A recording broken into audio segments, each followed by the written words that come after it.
Hey everybody, this is Rydo and we're back to Shadowverse. Sorry about all that. Today is Wednesday, August 12th. We're starting a little late. Some of that I can blame on YouTube just being their usual jackassery and getting rid of their old live streaming setup, which potentially has the chance of adding yet another 5 minutes worth of pointless work before each stream, which the setup to each stream is already a rather long process, and it's just a matter of making sure everything is working and flowing and all of that, and there's really no reason to need to go to, excuse me, it says I'm opening a Coke can. There really is no reason to go to YouTube's website, which they've also forced the dark theme on me for no reason. But yeah, I should be able to just hit the start streaming button and be done with it, and unfortunately that is not the case. So yeah, once again, like many YouTube content creators, I'm starting off rather peeved at YouTube for just being asinine. Asinine right now when they have a perfect excuse to say, hey, let's slow down some things, let's not force people into the new things, let's not change things just for the sake of changing things, which is, I think, at least 40% of everything YouTube does is that there's somebody is hired, they've got new ideas, they want to let those people implement those new project ideas, and then that person moves on and gets fired or gets transferred, and then somebody new's in charge, and nothing good is ever accomplished from it. It's just stroking the ego of YouTube employees, of which is already far too large of an ego already, and that, I think, that goes all the way to the top. Meanwhile, let's do the accountability section here. I did a lot yesterday, and I did nothing yesterday all in one sense. I didn't do any pre-recording because I am in this position where I need to do all the practice missions, and I actually have been able to find a decent deck that actually seems to sort of work. So I have a Forestcraft deck. I've been playing. In the process of playing, I've won 5 ranked matches, so that's 20 rupees there. I've reached level 40 with Forestcraft, which gives me a couple animated cards. I've also reached level 45, which gets me 3 more basic cards in animated versions. I was playing ranked to get the daily quest worth of temporary gems, and at some point that brought me to D1 in unlimited mode. It's actually an unlimited deck. I then was doing the practice things where with this deck I've built, there's a decent chance I'll be able to beat all of the heroes, all 8 of the hero classes, in all 3 of their available elite difficulties. Each time you do that, you get 200 rupees. So there's quite a lot of gold that we're gonna get. But also, this is kind of the last opportunity to get any gold. Once all these achievements happen, your score rewards are pretty much it. At a certain point, you get off the welfare system of a free-to-play game, and well, I would argue Destiny Child, the cell phone game I play, actually never lets you, makes it so you have to get off the welfare system. You kind of always are getting free stuff. It is also worth mentioning that Yuan was the later added 8th character, so he has only 2 elite difficulties.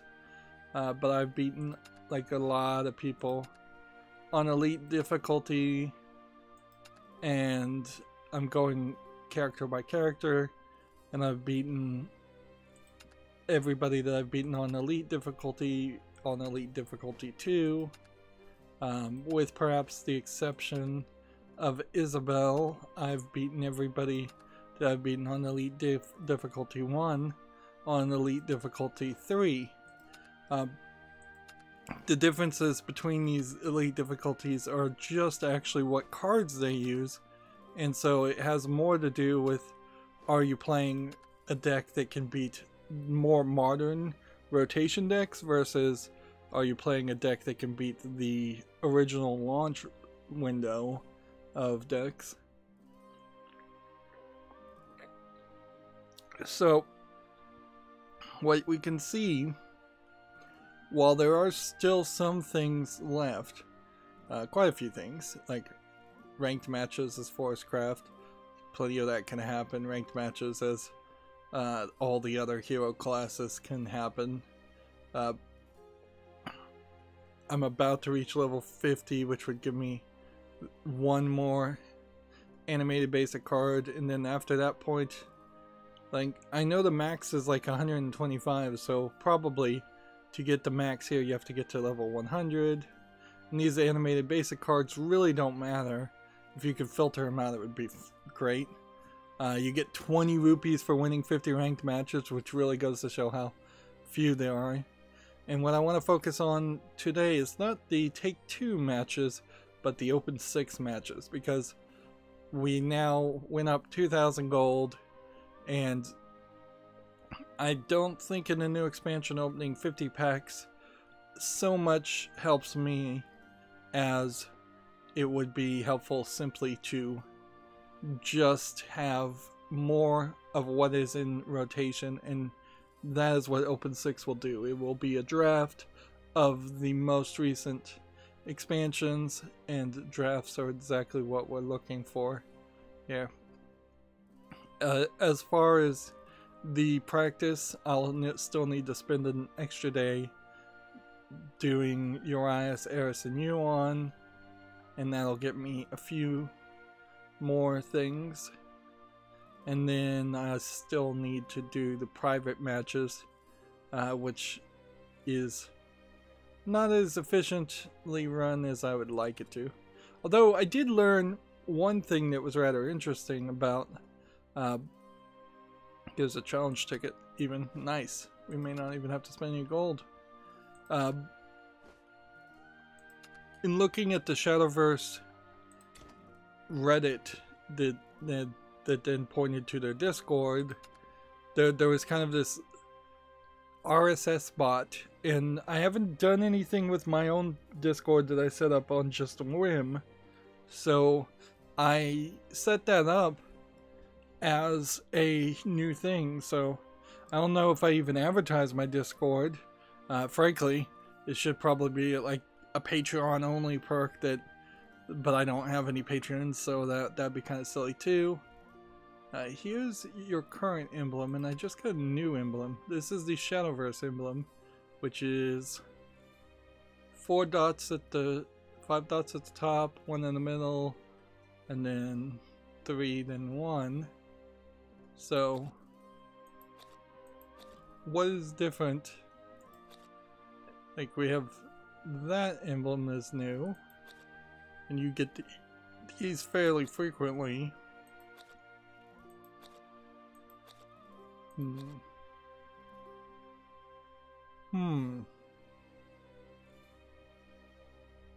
The little gold around the edge never changes.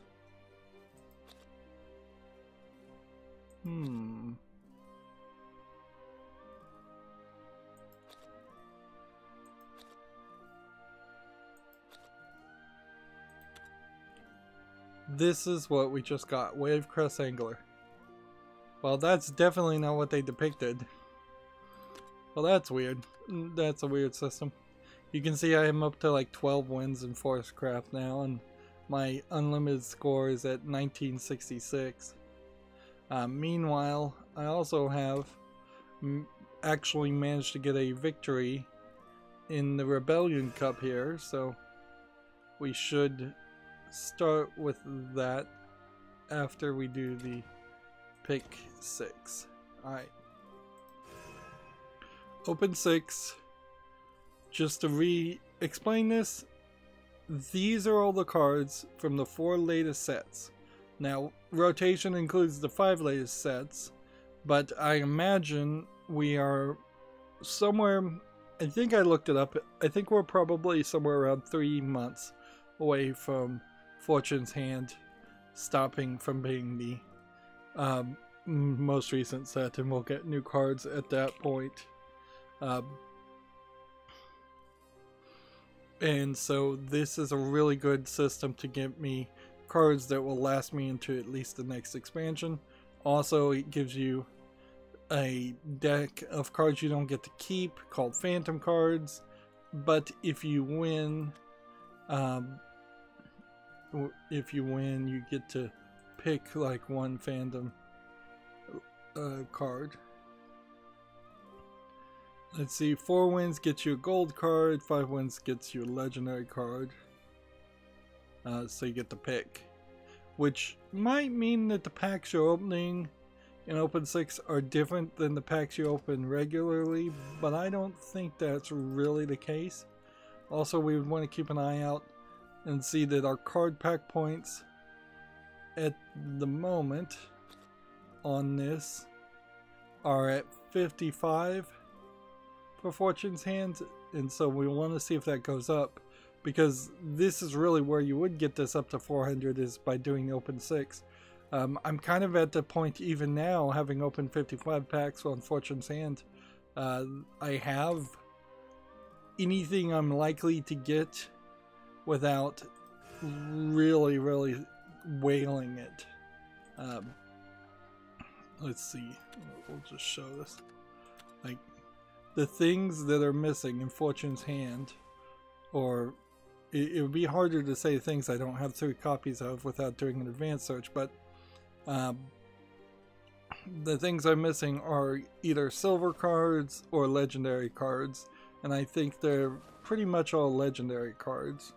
And you can see there's not a lot until you get about to the 4th place, and then you have about 5 per page on the 5th page, and then 3 per page on the 6th page, and then 5 again on the 7th page, and then 2 on the 8th page. So there's really not a lot there.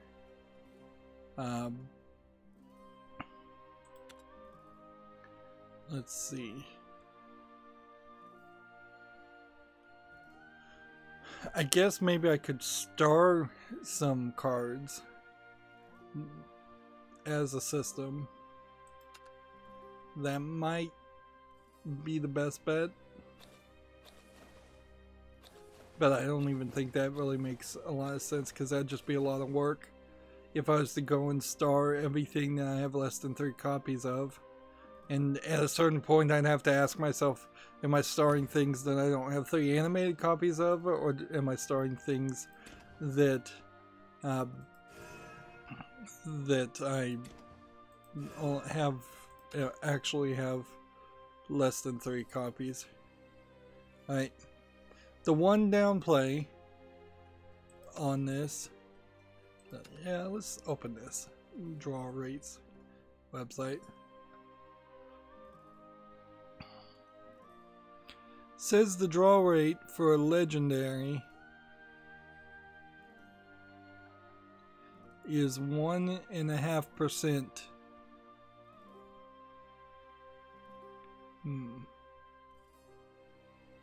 Which, okay.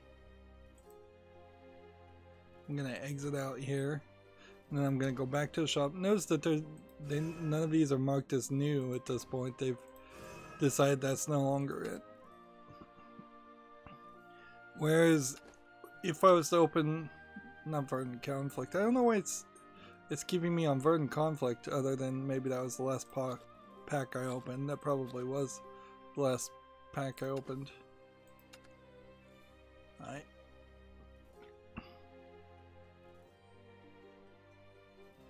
It looks like the draw rates are the same. Like, I don't think that they're doing anything crazy here. I don't think they're cheating, as it were.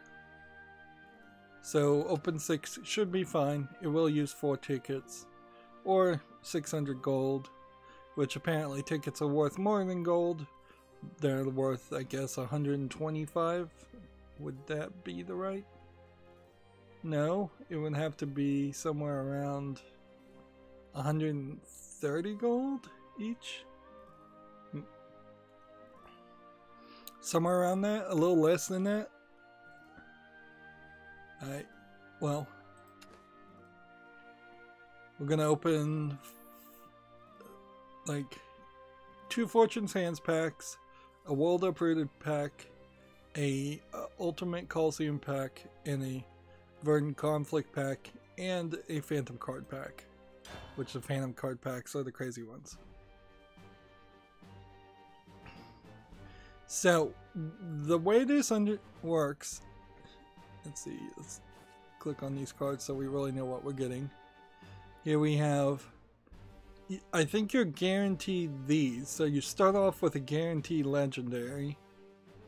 Let's see, put a Treacherous Reversal in your hand and banish this follower. Can't be destroyed. What's a Treacherous Reversal? Let's see, banish all cards in play, banish all cards in your hand and deck, put 10 copies of your opponent's played this match excluding this card into your deck, and in the order there, play a transfer Reaper at the bottom of your deck into a victory card.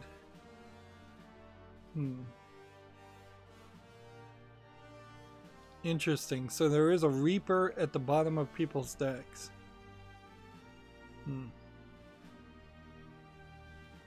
Treat all cards that have been destroyed as if they're banished.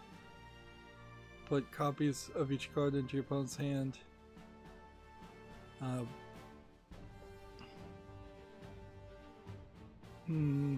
That seems like that's a fairly complicated card. Like, that sounds like a crazy win condition, certainly. But it would have to be played on the 7th turn.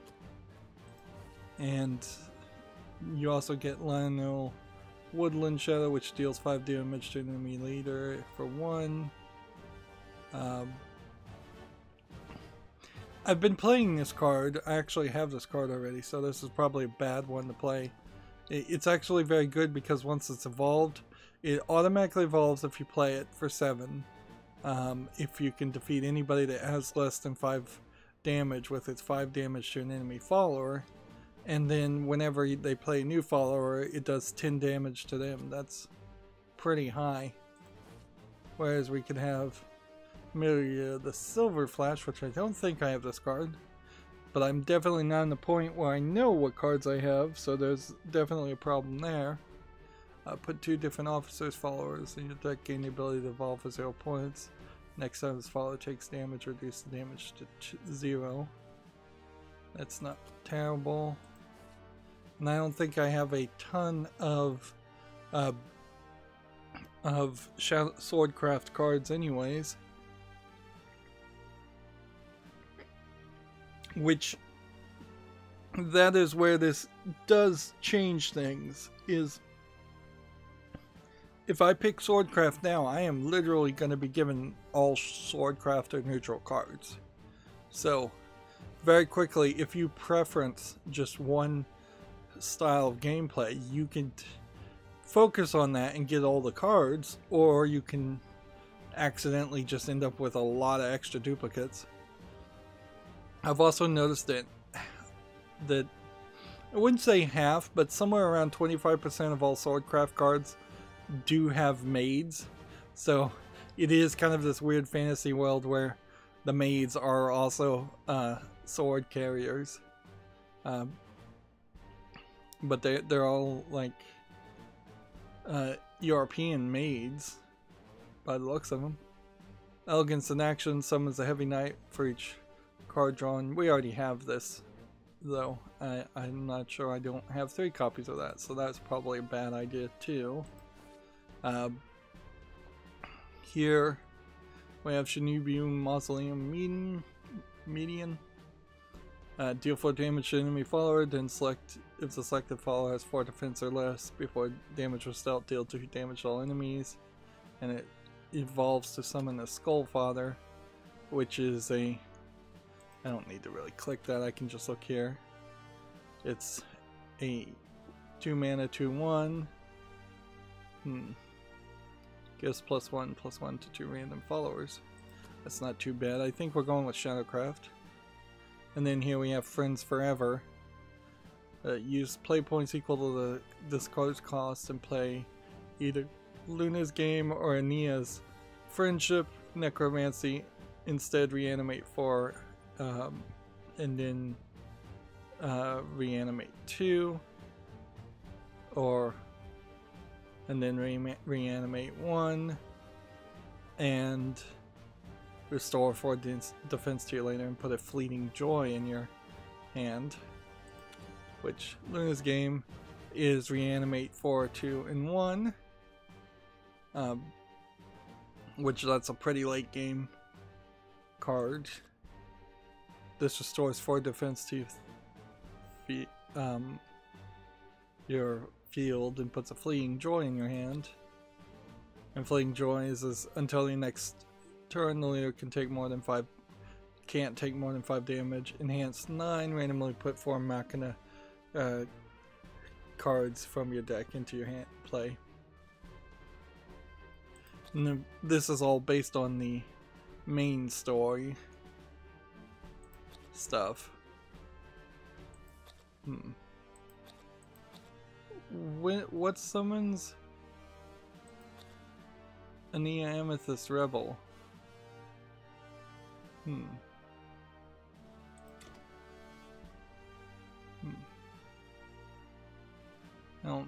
I don't think this card does that, but okay. Yeah, this seems like this is the route to go. Okay. Let's go.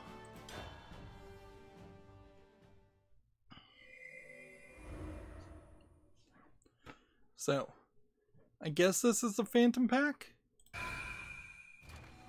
Because I don't recognize this case otherwise, unless they've just changed the art for the opening. We want a lot of fanfare. We want good cards.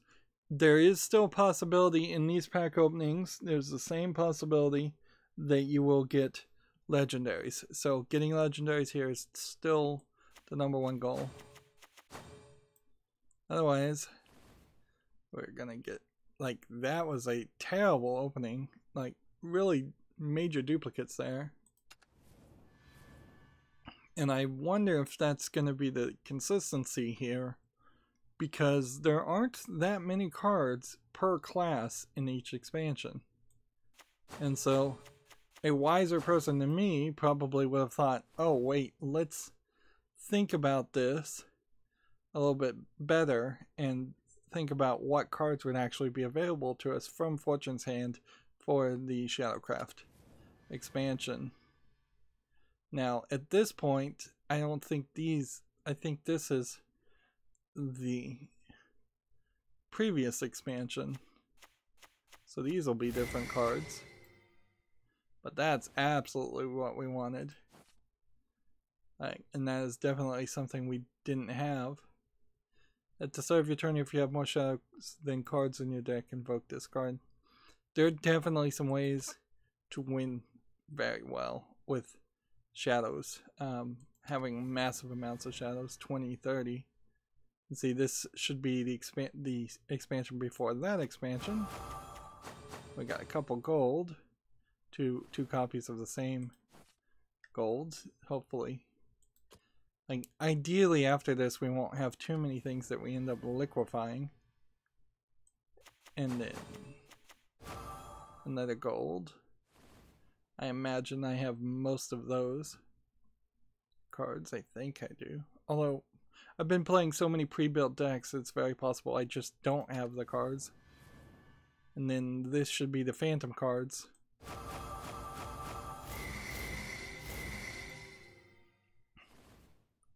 Which, of course, all of these are gold. You should look at all of them. The follower is summoned with a spell or effect, gain X+X+X, and rush. Wakey wakey. This is a card I haven't seen. Let's see. I hope to unify nature and machine. Let's see. If at least 3 other Machina cards in your hand, deal 2 damage to enemy. If you have at least 3 natural cards, restore 2 defense to your leader. Yep. That does seem like where the main story is trying to go is like you have a half natural and half mechanical cards, or natural and mechanical cards fighting each other. Reanimate 10 whenever you perform a burial rite, draw a card. I don't think I'll be playing that. Another Friends Forever, which I think that's extra to what we've already are guaranteed. Let's see, +3/+3 in ward, destroy an enemy follower. We'll probably play all these cards. Fusion, Machina, and Natra. This is what you'd want, like, because having any card with fusion, there's only like 5 of them in total, so ideally this is what we want to pick, but we may end up having to pick, say, this instead, because, or we may lose miserably.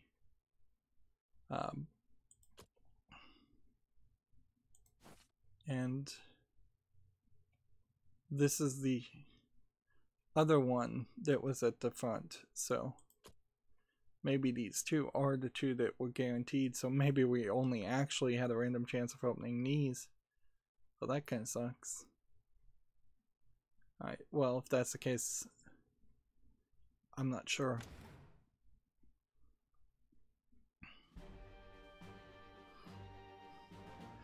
You can see we already have gotten those cards, though, so they know.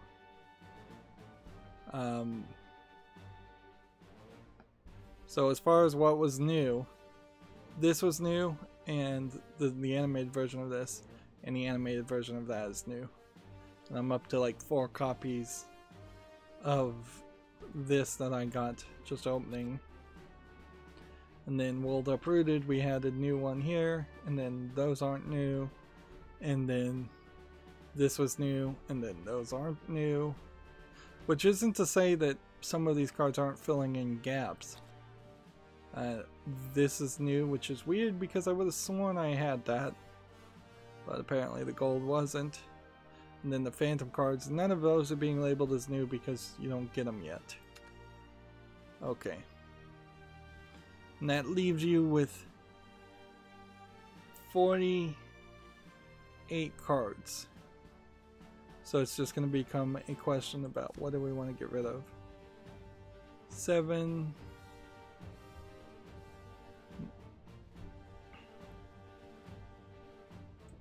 Let's see. What would we really want to get rid of?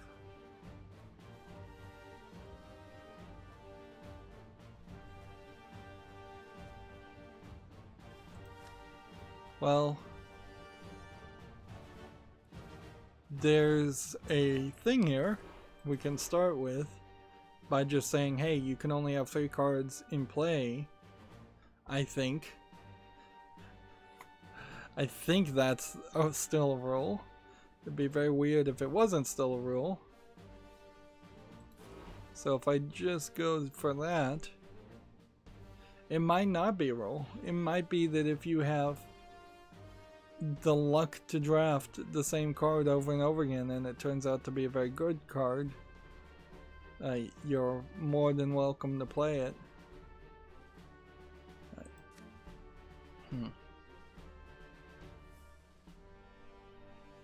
see. Clash of Heroes, I don't think is a particularly good card.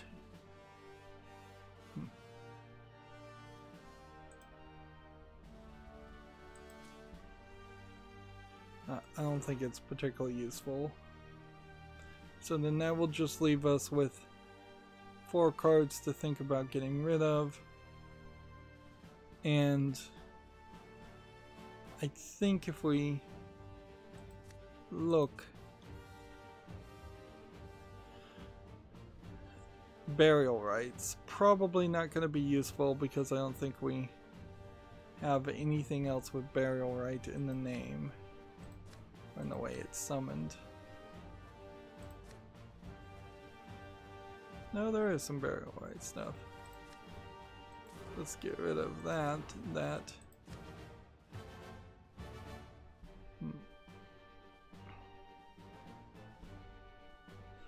There is, I guess, a question of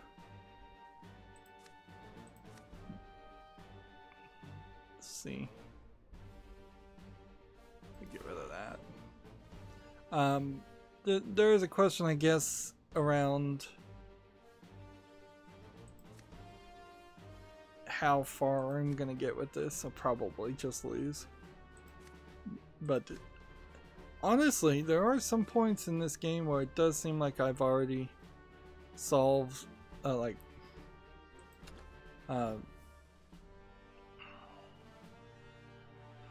I've already made more success than I feel like I ever did with Hearthstone and Magic.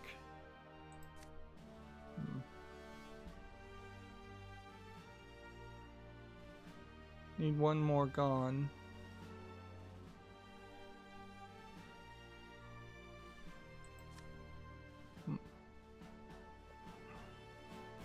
Okay. Let's get rid of that, because that can't be played anyways.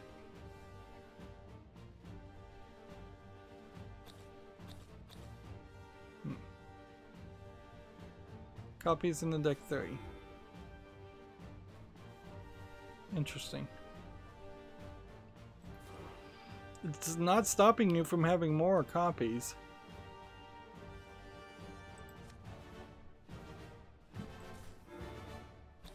So that is a thought, I suppose. See if we can find something else that we want to potentially get rid of.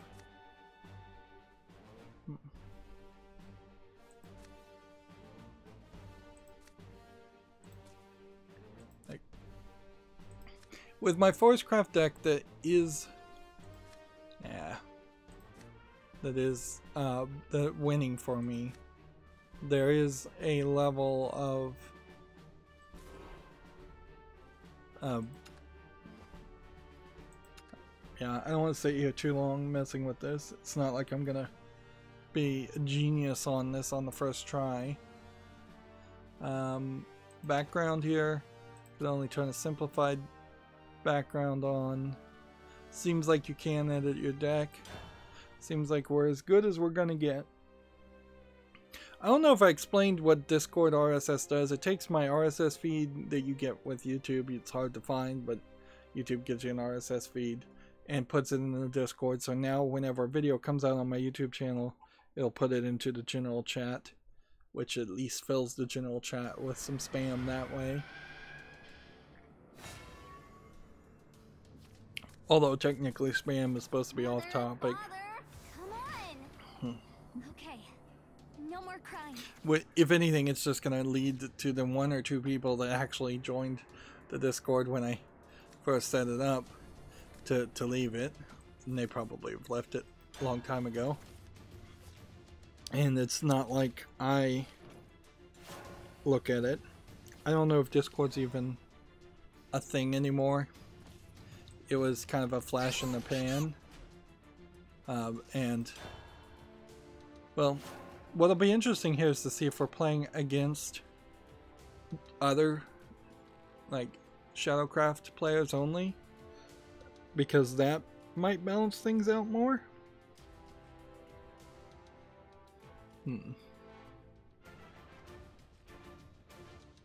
Yeah, that might balance things out a lot more and help.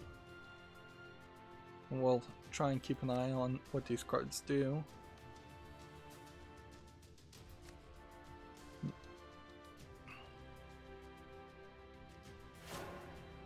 This at 7 can do some great work.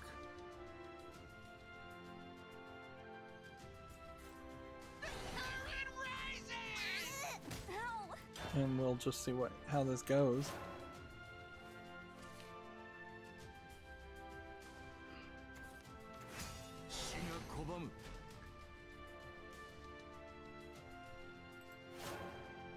Let's see. Burial Rite, draw a card. So now when I play Burial Rite, which shows a way to not play it with Burial Rite, but I don't think there is a. Let's see. If you have Follower in your hand and an open space in the area, remove its effects, except those changing its attack and defense, and put it into play, then destroy the Follower. to activate the burial rites. See, I wish there was a way to not activate burial rites, and I don't think there is.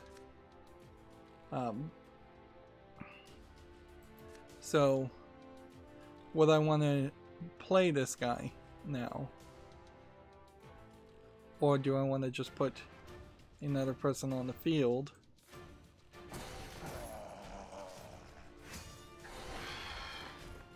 I think that's the right move. That way we can play this next turn and then play with this later.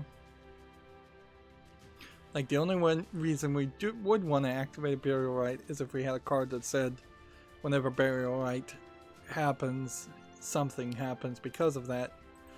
Either the cost or the amount of damage it does when it's summoned changes.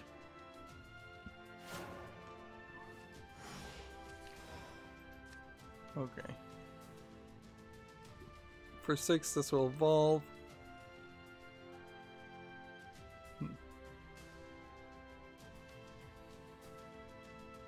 Yeah, that's a really good card.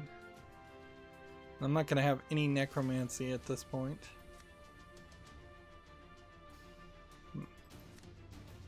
Why can I not do a burial right now?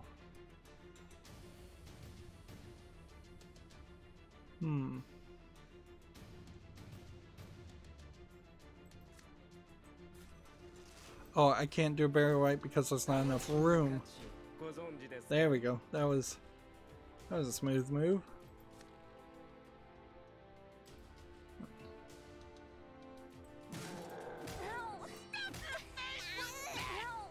And so we've got her down to 11 out of 20, and for her class, that's pretty bad. She can evolve, and we can do a face race if she wants. And she has one more evolve, so there might be some advantage to that.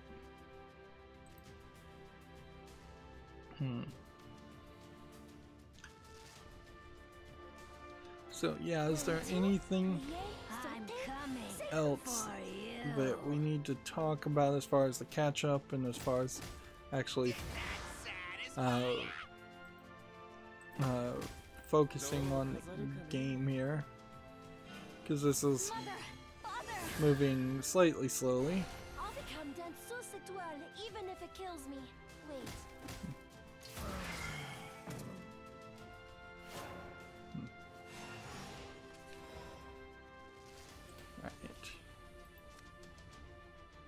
Start of the turn, if you have more shadows than you have cards in your deck, invoke this card. Well, that's not going to happen.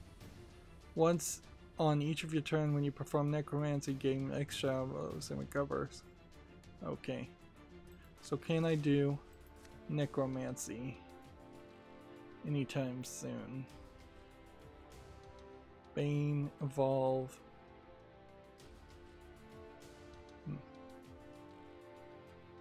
Okay. Alright, this is going to be crazy. I'm going to do this. I'm going to evolve. That's going to give me not enough play points to play the other thing, unfortunately.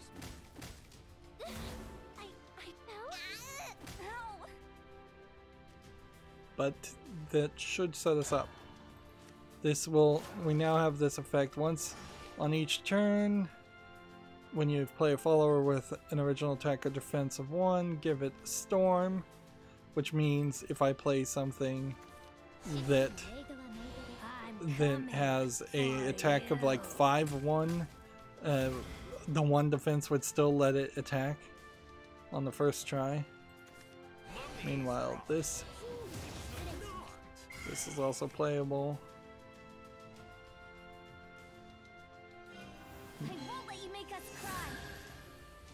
But I will just play this next turn.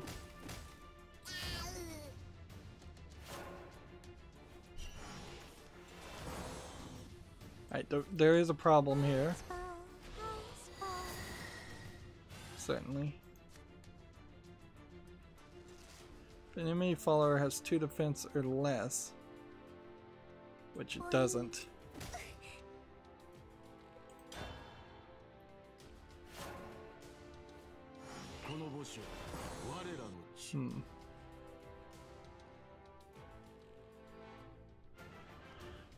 So what else can we say? Give it ward.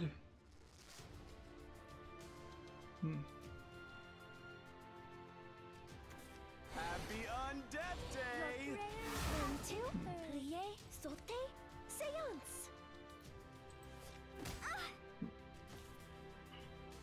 Yeah, I'm gonna be outplayed here. I've overplayed my cards. Alright.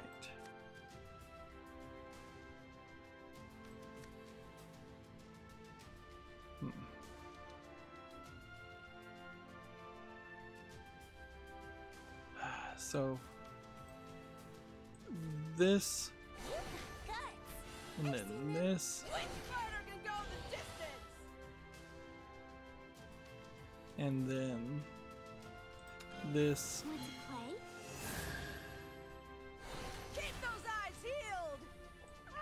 and then here, and then leader strike. Seriously? If an enemy has 2 defense or less, oh man. Well, I screwed that up. Shall we? Like it's gonna be a hard it's gonna be a hard journey to get this last 7 damage done. But maybe not. Maybe they think I've got something here that would save the day. And do... Actually, I only really need to do 1 more damage? My heart hurts. How did he attack the guy without ward?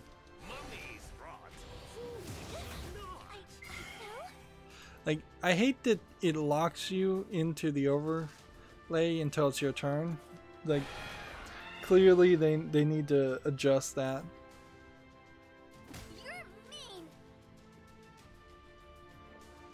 Because, like, it should either fade. Alright.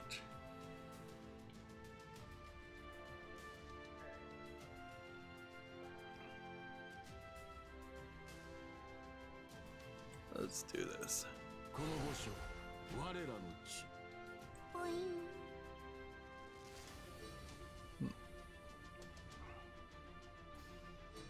What do we want to do?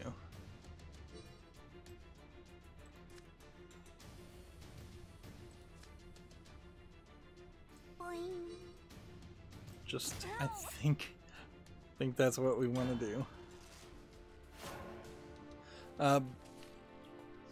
So as far as video game news, the big lead is that Halo Infinite has been delayed to a nebulous time in 2021. There's been criticism about the lighting and the way the trailer looked for Halo Infinite.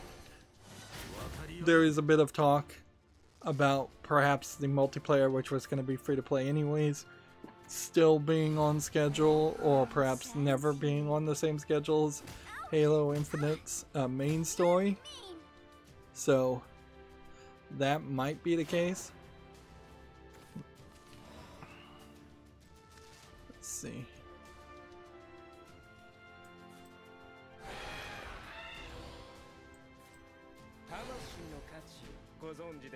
Like,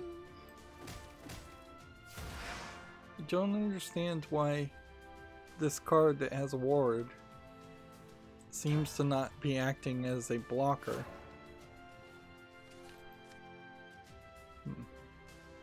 You're too strong.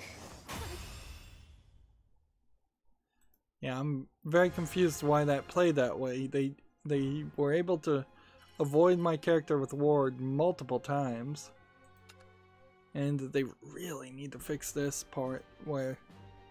But I'm not surprised I lost either. Let's be honest.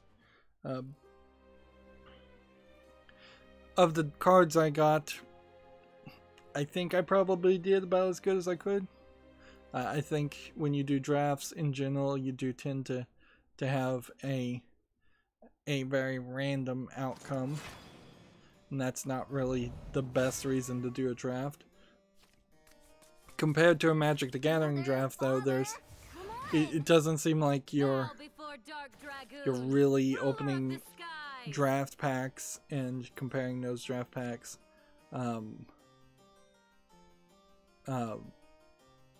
So there is, I think, a slightly different experience here, and probably a better experience here, if I'm gonna just be honest.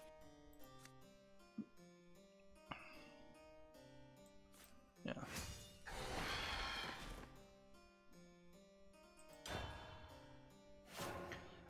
You get to play more of the cards that you draft, so I think that kind of effectively puts everybody on a more balanced footing.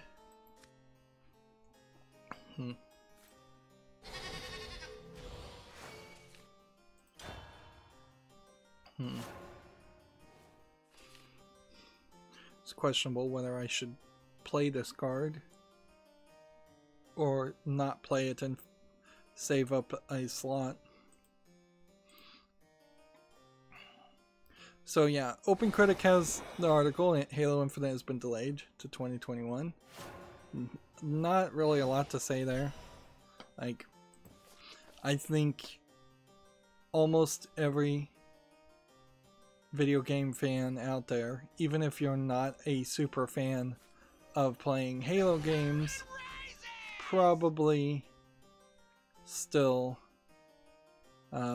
would want to live in a world where Halo succeeds, because Halo is very much a tentpole game that brings in a lot of people, a lot of the gamer bros that weren't playing games before, and led to video games before that point still very much being a niche genre, whereas once the tent opened up with Halo, and it's now kind of ridiculous if you're not playing video games because it's so prevalent. Let's see.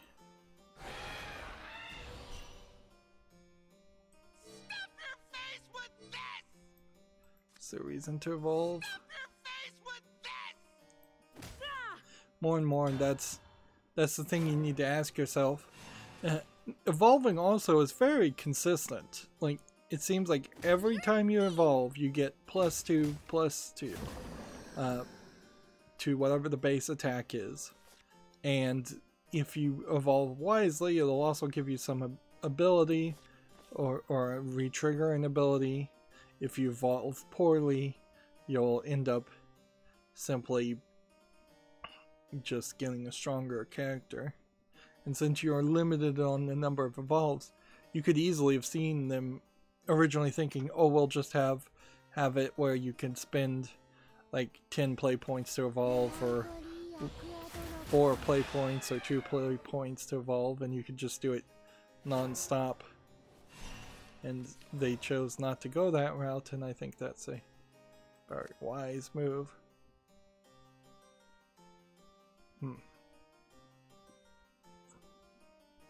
If I played this now and then did Burial Rite, I could draw a card. I don't know why I would specifically want to draw a card.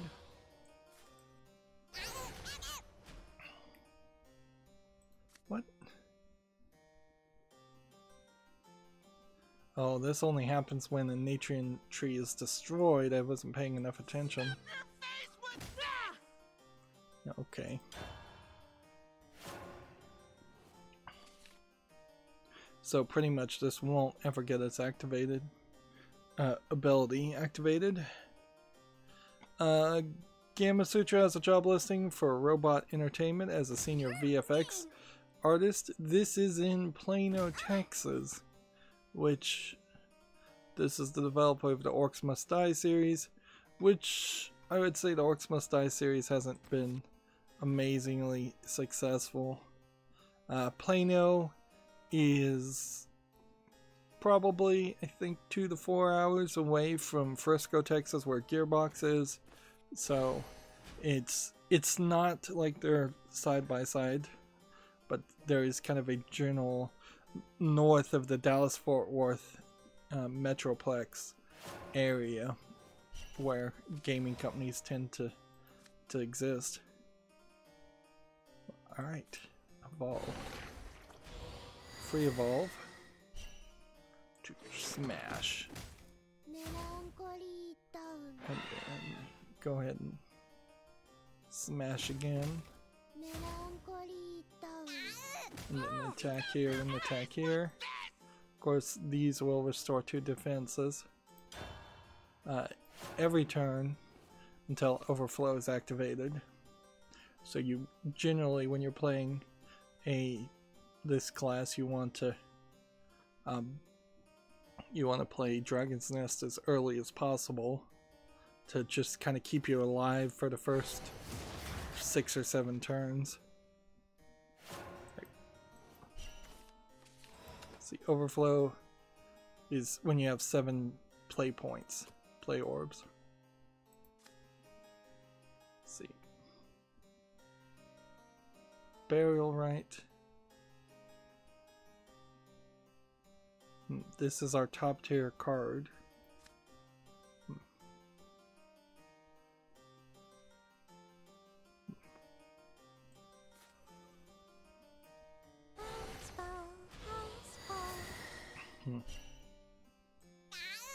Attack here, attack here, attack here. What does this do? This is that card that banishes anybody with 2 or less health.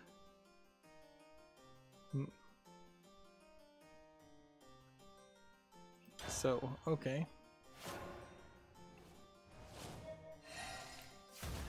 It's a little surprising to see any job listings at the moment. And I do kind of feel like a lot of these job listings are kind of BS job listings that they may fill and then they may lay off people. Like, we just don't know. In the United States, as far as my following of the news, it seems like a lot of school systems decide to go back into school prematurely, and the amount of infected kids has skyrocketed. So yeah, it does seem like that was a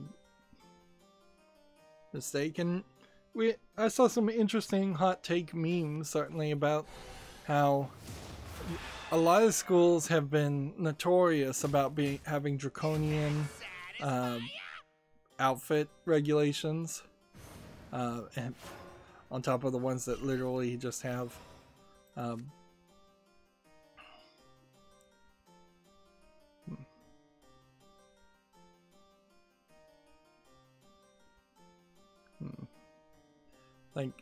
like the idea of spaghetti strap tops in high school being not allowed, and yet the schools can't force the kids, seem unwilling or unable to force the kids to wear masks, is an interesting thought, to say the least.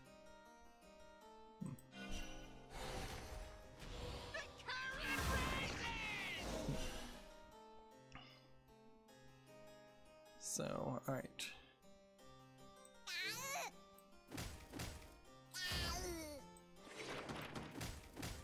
Never lose that conviction.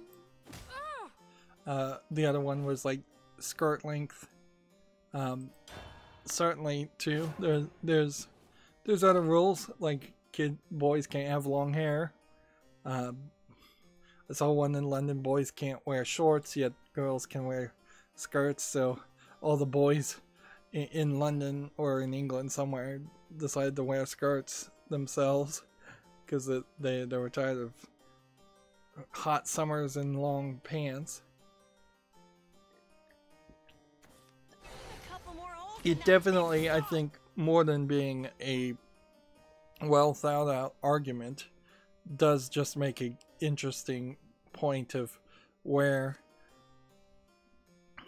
the recently out of public school, and even those who haven't been in public school for a decade or two, still have major resentment around the draconian way that they were treated and other people around them were treated. Although it is kind of a circular logical argument, because you're still calling for draconian treatment in the form of the mask, whether that's for good or bad. Alright. I think it's also worth mentioning out this was a Dragoncraft follower, so we're not going to play against all Shadowcraft people.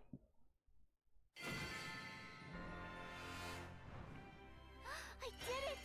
I won! So I guess that there is a chance there I lost on the first one, so then it dropped me down into a lower tier, and now that I've won, maybe I'm back to the starting tier. So this might be a more difficult challenge now. Although they do matchmake fairly quickly, so the idea that there's a massive amount of matchmaking tier stuff, like a Japanese flag and a veteran, oh, I might as well just give up now. Although, if I was smart, I would do the exact same thing. As a non-Japanese player, I would put on I should put on a Japanese flag and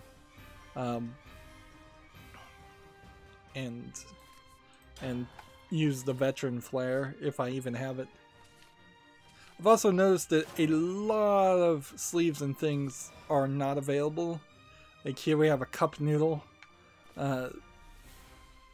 sleeve, which is not only hilarious, but it looks fairly decent.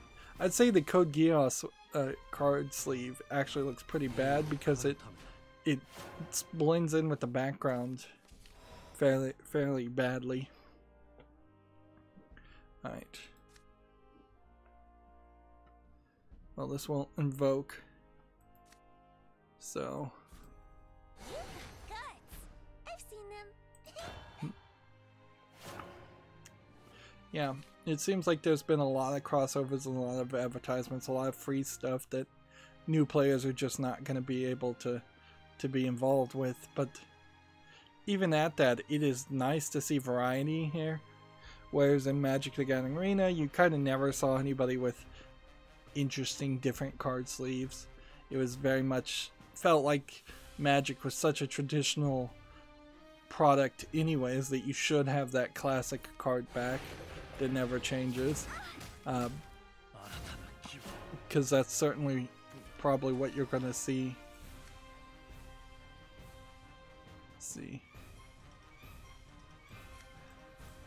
if you're playing paper Magic without sleeves, you're almost certainly going to see just a level of a lot of the standard Magic card back, and then the leaders look interesting and look fairly varied.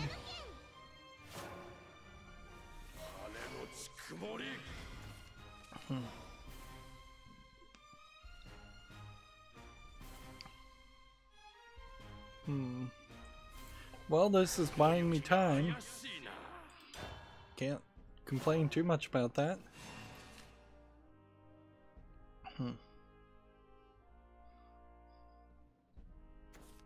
Well, I have Necromancy ready. Escape the shadow. Be gone.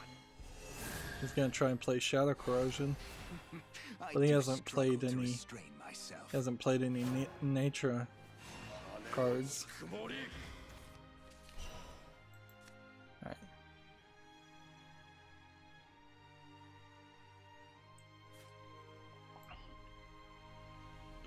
Let's see.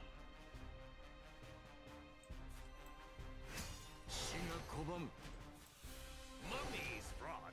Food should not. Do I want to kill something here with an evolve? I don't know. We don't have a ton of news, but I need to cover it. We have a game here called Me Snake Man, which is like a 3D version of Snake. It looks like a low-effort tech demo, but the idea in actual play doesn't look terrible. There's a long tail, and there's little stars you're trying to collect, and you're walled into a small area, but you do also have the ability to jump. Although I think that crazy, what was it, the Crazy Bus or Snake Bus, whatever that game was, also probably accomplishes that same idea. So, yeah. Me Snake Man doesn't have enough polish to actually make it to the fall list at $3.99, and it's English only, but the Snake Bus concept probably could have been improved upon. And there could have been more clones. At this point, unless there was a random reason why you would get a gold for getting only one victory, there's no way here that I'm gonna get a gold. But I guess you do get rewards, so maybe there is a random reason in which you might get another phantom card. But it definitely goes to show that the smarter people, the experts playing Open 6, are going to get rewarded a lot better than new players playing Open 6. On the other hand, new players are going to get rewarded because they're going to get new cards, and this is a better way to build out specific characters' cards, somewhat, although maybe not really so much. Particularly, I guess, if you were missing like 5 legendary Shadowcraft cards, and you were missing no other Shadowcraft cards at all, coming in here and playing Shadowcraft would be a much smarter move with the Open 6. Although, at a certain point, you've opened 400 packs, and then you have tradables, so then at that point, that's where the tradables come in, is if you were missing 5 Shadowcrafts legendaries, you probably have 5 extra legendaries that could be traded. Mother, father, come on! Time for me to prove myself! At least in theory, I think that's how that would work. I'm not 100% sure if that's the truth.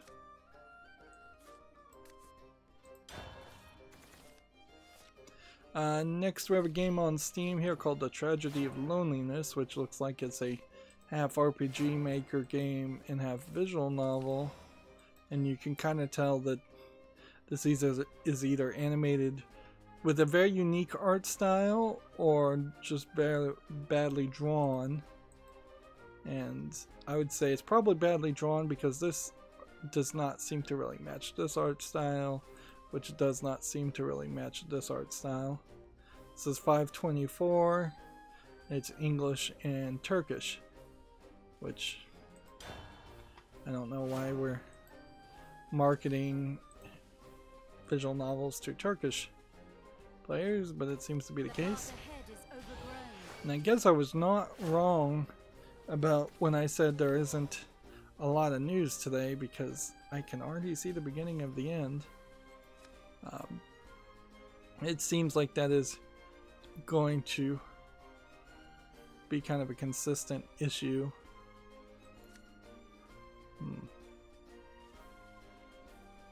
Nature and Great Tree, or play this, or play this.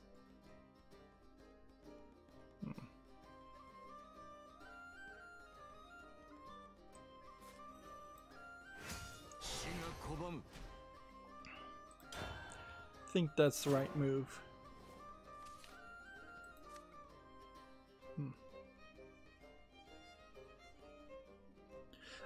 Yeah, Giant Bomb on their Bombcast, which at this point, I can't stop listening to it, even though I was getting to the point where I kind of wanted to. They actually had kind of a funny podcast, which they haven't had in like 2 or 3 years, maybe since like Ryan Davis died, and so that's a little shocking.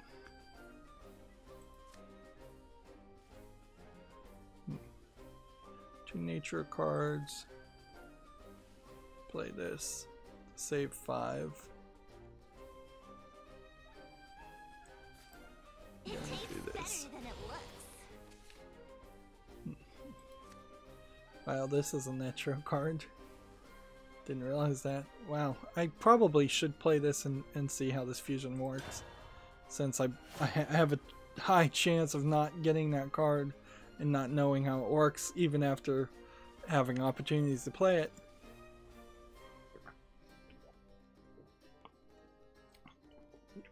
Yeah, but they did a kind of funny, like, comedic bit, No right like to tread here. flipping out over Halo Infinite being delayed. Hey, But hey, me. in all fairness, compared to the other comedy podcasts that I listen to, their comedic timing is terrible.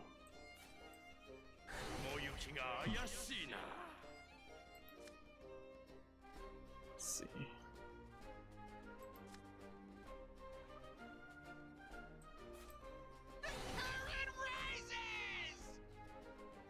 Do I want to evolve and attack anything here?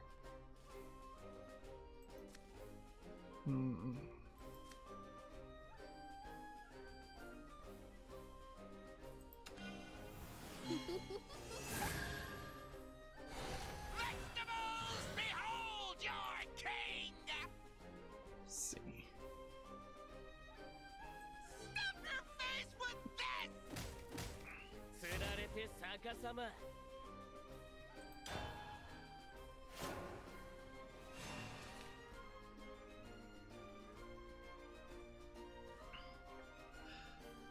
Moving on, Gematsu has a blog here. Why are you making your game store page unattractive? You're done for. It's a good question. There definitely are Strong enough. aspects of the Steam page you control that can make your page look a little worse or a little bit better. But honestly, I would say a decent amount of that is completely under the control of Valve, probably rightfully so, and as such it doesn't really fall under that category of Come, Mrs. Mittens. We have work to do. it doesn't really fall under the category of being a thing you could really change too much. Am I gonna lose? Want to play?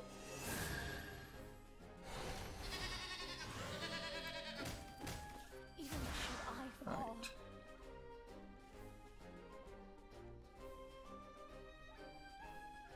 This could do 2 damage to all enemies if we can get it into play.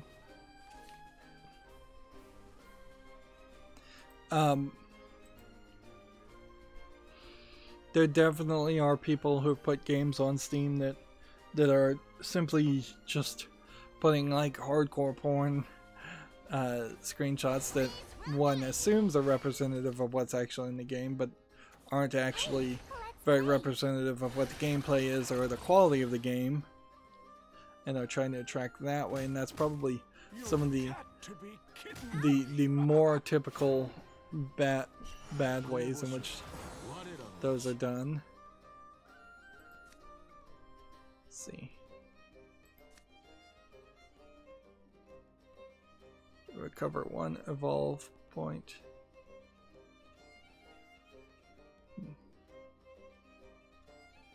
See, I could play this and evolve it, and then evolve this next turn, or I can play Burial Rite.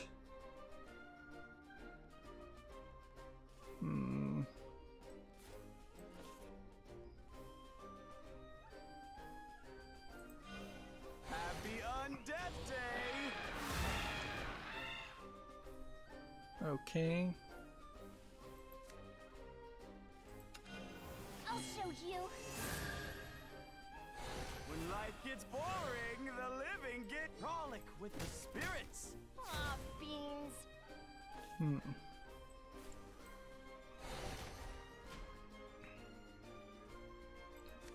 I guess this would have been a nature card, so I could have fused with it. Interesting. I hadn't thought about that.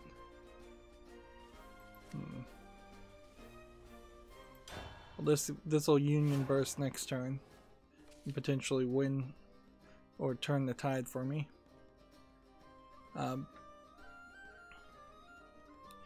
In addition to Microsoft announcing the delays of Halo, they have also narrowed down the Series X launch window to November. We also know that the Series S is probably coming out by leaks, which will be just a cheaper version. They are going in the right direction, although honestly they should probably just be going in a new direction with their naming scheme. Time to break some faces. I'm the living one. I don't know what they could have really done without just calling it the Xbox 2 It won't be long now. or something like that. Like, You're see, that doesn't fully make sense either. Alright, am I gonna win here? This will do 4 damage. This, which then could do 2 damage, which could then turn the tide.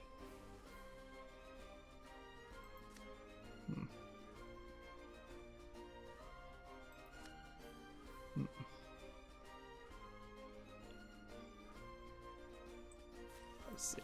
4 damage here. Run away! Oh, come on! And then that. Which then I can do this. Guts. I've seen them.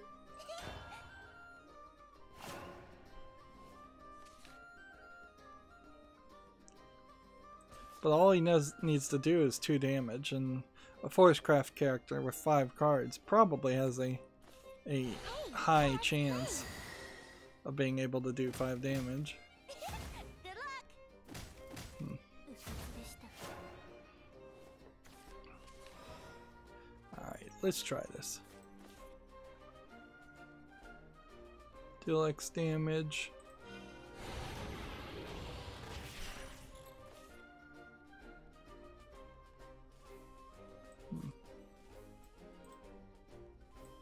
How do you fuse?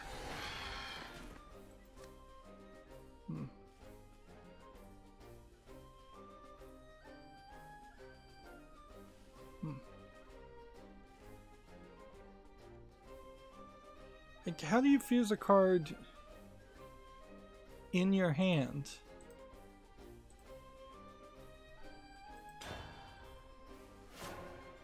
Well, I've just lost, and apparently I've been doing this wrong. Too strong. Apparently you're supposed to fuse the cards in your hand, which is not how I saw fusion used before, and it's not what I would have expected for it to, for how it would have worked at all. Unless there's some other way to trigger a fanfare, which I've never seen a card that does that. One more match and one more victory would be nice, but it's not going to be a lot. Gematsu has an article here. Sega reports a loss despite strong video game sales. This almost certainly has a lot to do with them shutting down their arcade, since Sega made tons from their gambling from the Pacino slots and pachinko games and other things, amusement machines, resort businesses. So apparently they had some resorts too. Which, yeah, that is going to hurt Sega in particular. And I don't know if there's enough of a reason there to really want to see Sega particularly fail miserably in their other business ventures, so that then some company like EA would buy the Sonic franchise and handle it. On second thought, actually, there's a very good argument for that, come to think of it. Yeah. That would be actually very preferred, to get Sega Sammy out of the video game business and put Sonic in the hands of somebody who even has a slight chance of doing something well with it. In all fairness, they did license it to the movie, and the movie managed to be a decent movie, and they licensed it to cartoons, and the cartoons tend to be not terrible. But yeah, I do think, while I wouldn't want to see it go into the hands of any of the big companies, not Ubisoft, not Activision, not EA, Sony buying Sega doesn't fully make a lot of sense either. See, I need to see if when this dies, that counts as a shadow. There's actually like a Dragon Craft card that activates if you have a certain number of shadows. So you secretly have a shadow counter even if you're not playing a Shadowcraft character, which is weird. So it was at 5 and it didn't go up. Probably because it was banished. Let's see, do I want to wait till 8? Stuff your face with this!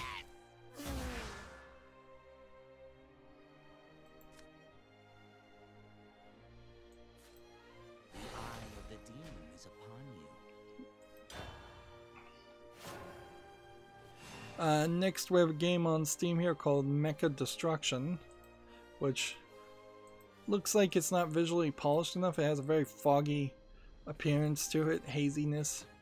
The idea of running around and destroying a 3D environment, much like that arcade game from many decades ago, is interesting. Playing as a mecha is a little less interesting than the monsters, but that might be for copyright reasons. But yeah, there's a lot of work that would have to be put into this to make it visually appealing. And frankly, that concept probably does fall apart fairly quickly. Let's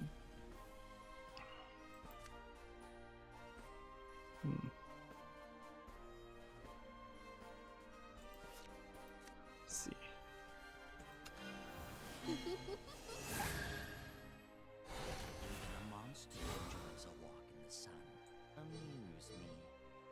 So what do we want to do?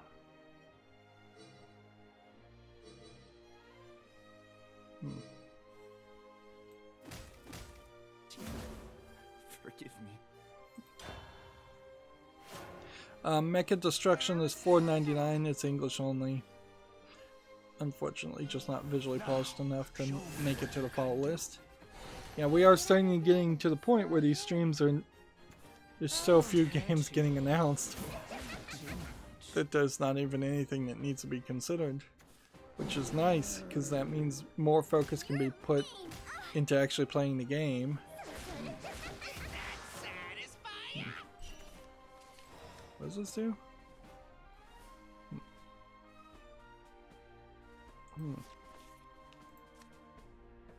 Reanimate 5.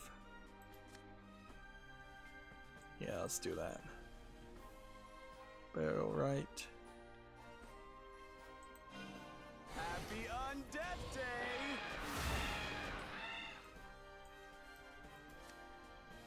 So you have to come over here and you have to have fusion. Ah. So this literally just sucks up cards. Interesting. And you can only fuse once per turn. Interesting. Want to play?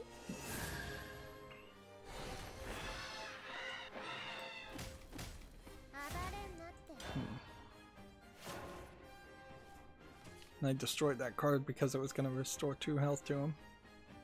Not that I think that's going to save the day.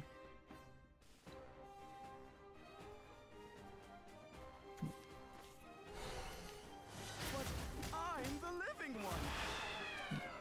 You're mean! You're mean!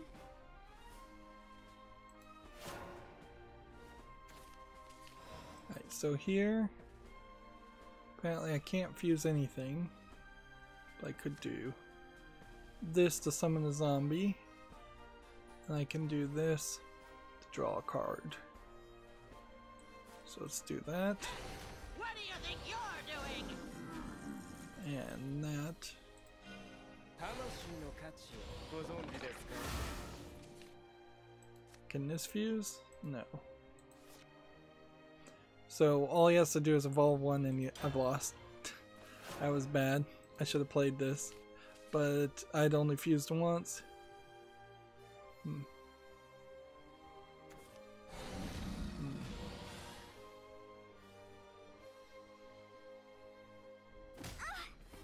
And I probably could fuse with this card. Could have fused with that card more after I played it on the field. I just had to find the fusion button. So we get 1 win, which is better than 5 losses. So we open this. What is it going to give us? 100 gold. It would have cost us, I think, 600 rupees. So we wouldn't have made our money back on that. I think the odds are fairly low that you'd make your money back anyways. I'd pretty much liquefied all of the cards that I had extra before I did the Open 6 draft. So here we can see we have 3 of these, but these are basic cards, I think. Yeah, so we got that as a reward, and that's why that's new. Pretty much you can assume if I have 3 copies of the animated version and 3 copies of the regular ones, there's a high chance those are basic cards. Not to be confused with classic cards, which classic should have gotten a rename. Like that's what I would have definitely done, is said rename classic card packs to something else. Of course that would cost money and require art, and people wouldn't be super happy with it getting a rename. I now have 3 copies of this and this, and these 2, if you can keep both of these on the field for 1 turn, fusion to a 7/7 that does like 7 damage to all enemies when it attacks the leader. It's really cool. So now we have 3 copies of the animated version of this, which I don't know if this is a basic card. It is. Oh, I should have known that. There haven't been any other dark elves that we've seen, where you would have thought for as many light elves in the game, I would have thought that there would have been more of that, and kind of a balance of a whole second society, a second breed or species of dark elves, or race of dark elves, I guess is the best phrase to use. Yeah, it would be a race.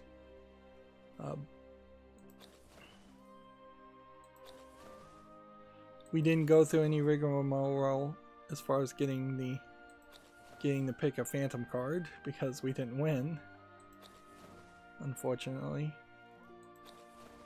But we did open a pack that gave us a legendary card, and I don't see any reason why the Open 6 would have stopped us from getting that. That would have been insane. Like, I would never play Open 6 if it said, oh, you don't get to keep the cards you opened in the packs before you open the Phantom packs, if they're golds or legendaries. Because that would totally not be worth it.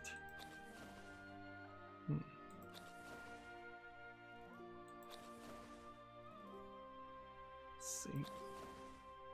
We should be at 57 packs opened for Fortune's Hand when we go and check that.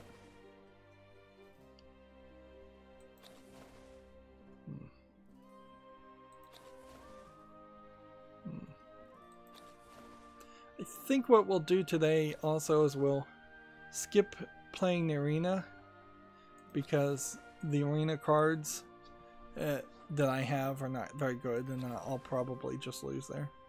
Jeez, I missed it somehow. How do you see new cards? There's kind of no way. We'll see where we are on extras and liquefy. Yeah. So let's think about this. Each card pack gives you 8 cards. We opened, let's see, 5 card packs. 5 card packs times 8 would be 40 cards, which, unless my math is wrong, means that we got 40 minus 29 would be 11 new cards in that process, with a slightly higher chance of picking what we were missing, and slightly higher chance on potentially getting more. Let's see, because if I was to come over here specifically now and see, what is this? Yeah, this is, which one would it be? This is Necrocraft, right?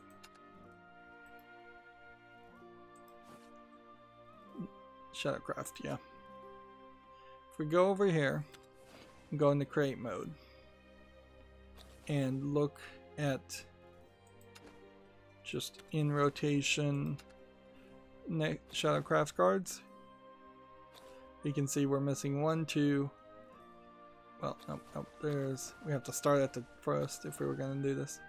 1, 2, 3, 4, 5, 6, 7, 8, 9, 10, 11, 12, 13, 14, 15, 16, 17, 18 cards are missed from Shadowcraft. Whereas if I were to just go, say, and compare that to Forestcraft, 1, 2, 3, 4, 5, 6, 7, 8, 9, 10, 11, 12, 13, 14, 15, 16, 17, 18, 19, 20, 21, 22, 23, 24, 25. So, yeah. It would be a lot of counting at the moment. But as we continue to play, it will actually make a lot more sense to double check what I'm missing and use Open 6 as a way of getting what I'm missing.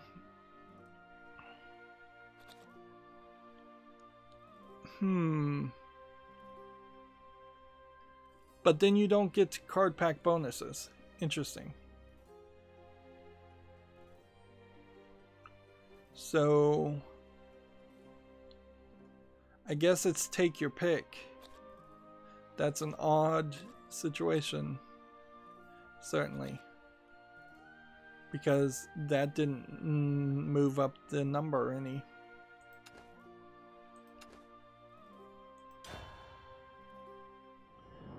And that's probably going to be the last ticket. Well, actually, we still have a good chance of having a ticket by Friday. A ticket or two, even.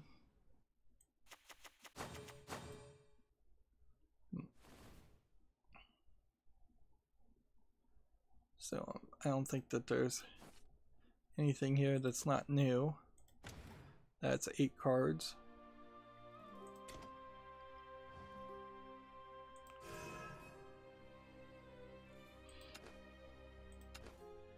and 7 of those cards were new. Yep.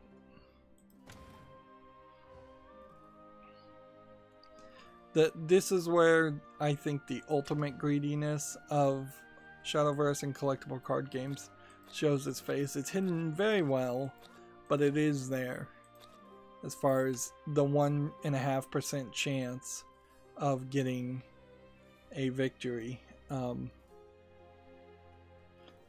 getting a legendary card. So I'm just going to play unlimited with my Forcecraft deck that it was winning, and I'm going to try and get 3 daily victories, and we're going to go through the rest of the news, and then that's going to be it for this stream. Unless I get 3 victories very quickly, this will be more interesting to show off than me trying to do arena. I did open a bunch of packs and a bunch of cards, and honestly I'm not certain that I shouldn't do the same thing a second time, but we shall see. So the idea of Forcecraft is to overwhelm your opponent with fairies, and this deck with the cards, after having opened a bunch of packs, even before I did the open 6,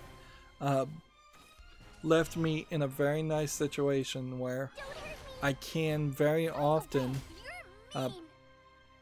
have 9 cards in my hand and have completely overwhelmed the opponent. It does suffer maybe from missing a end game card. Like 1 in-game card probably would help it a little bit. So if there is a level of if there is a level of safety or strength that the opponent can play where they do overwhelm, eliminate all my fairies, I often won't have anything to play there. And then there is certainly in Unlimited some people that just have everything. They have some strategy that just does not matter. This summons 2, and at the end of the turn gives each fairy on the field +1/+1 for 4 turns. Next we have a game on Steam here called Dragon Core, which looks like a top-down twin-stick shooter. It doesn't look terrible though. Also, this is early access for $16.79. That's a little too expensive. English full audio. It's being compared to The Binding of Isaac. I'm gonna put this on the fall list. I also saw a La Mulana gameplay. So it was a lot less like Splunky than I thought it was. And you can see that La Mulana is not on my fall list or my wish list because I rejected it thinking it was just like Spelunky. Having seen the gameplay now, it is more kind of like a Castlevania game.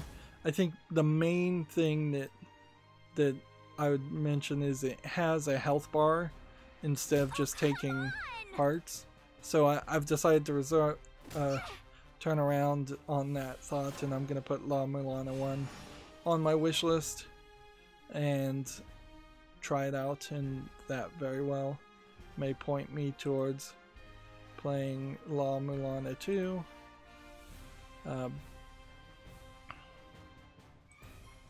Which also is rated very positively. That is probably an example of making a mistake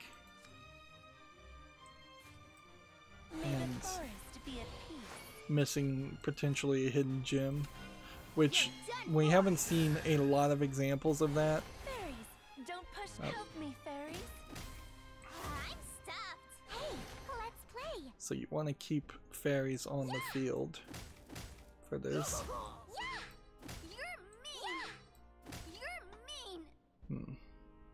I could do this since someone evolved this turn and deal 5 damage, but I don't need to, so I won't. By the way, with this deck that I'm playing, you can evolve somewhere between 10 and 11 times. And there is one card that actually synergizes with that idea. And the way that happens is there is a card that summons 4 fairies for 8 and then the enhance cost and then evolves them. So I have 2 of those. I could probably, if I had another 3rd copy of it, I could have a 3rd copy of it. Although the odds of you drawing and playing all 3 copies of the card is not very high. On the other hand, it might be an interesting argument to say that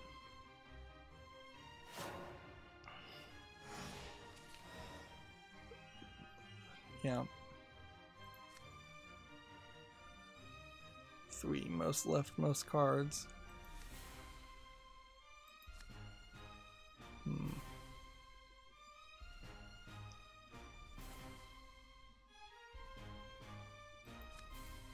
I could evolve this and attack, and put this on the field.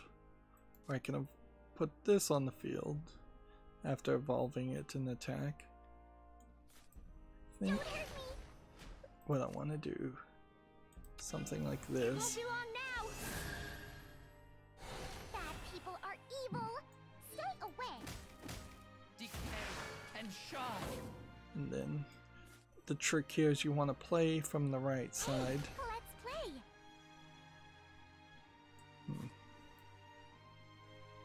Shouldn't have done that, but whatever.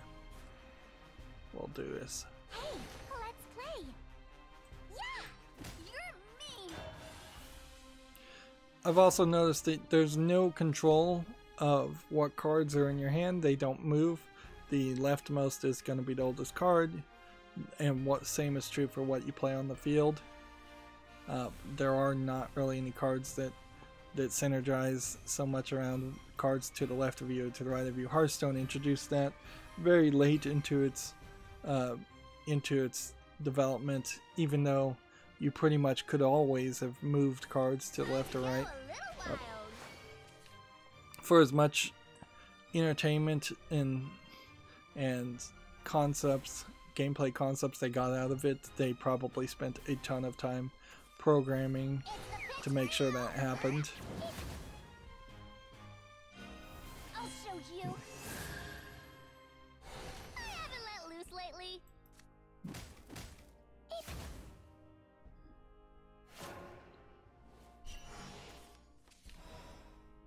Alright, let's do this.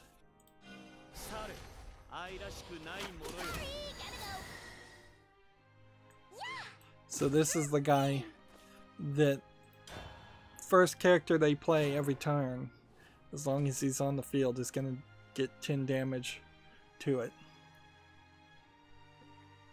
Next we have a game on Steam called Fate of Darkness. Looks like it's a low effort top-down real-time strategy game or board game of some sort. I have no idea what it's even supposed to be. Maybe like a land management game. It's $19.99 with 1 achievement, so it's probably an achievement game. English only. I thought they probably had gotten to the point where they weren't allowing games to have 1 achievement, just because of how often that was being used. This is an interesting ability, but it won't really help me this turn. Whenever 2 cards are played, it will do 2 damage now. Well, whenever 3 cards are played, which for my deck, playing 3 cards often is very easy. Although at the moment, it's proving to be less easy. As we're now in the mid-game section, I am playing higher mid-range rush cards.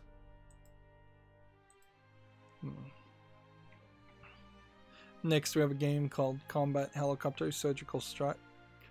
You can probably tell I didn't have the opportunity to curate, and there really wouldn't have been any games to talk about at all had I curated. Apparently this is supposed to be a combat helicopter game, but every screenshot I'm seeing seems to be either directly from a first-person perspective or on the ground. So I have no idea what's happening here. $18.99, and it's both VR and standard, English only. I don't see anything there that looks like an actual game though, and I'm not sure if there really is much of a game to run around as a combat helicopter. Like that seems like a secondary thing you might have in a Contra game. Alright, he's probably conceding at the moment, but can I do 3 things at once? Let's see. Yes, yes, and yes. This, this, The forest abandoned me. and this. And then that, and then I should win. You're too strong.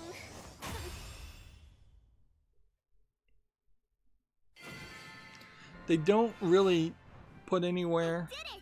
I won! like, they don't really put anywhere a list that's super obvious as far as what effects are on your leader. I imagine you might be able to see it in a few if you hovered over your leader, but because they are mostly trying to Time for me to prove myself. save screen The space, forest is angry. it's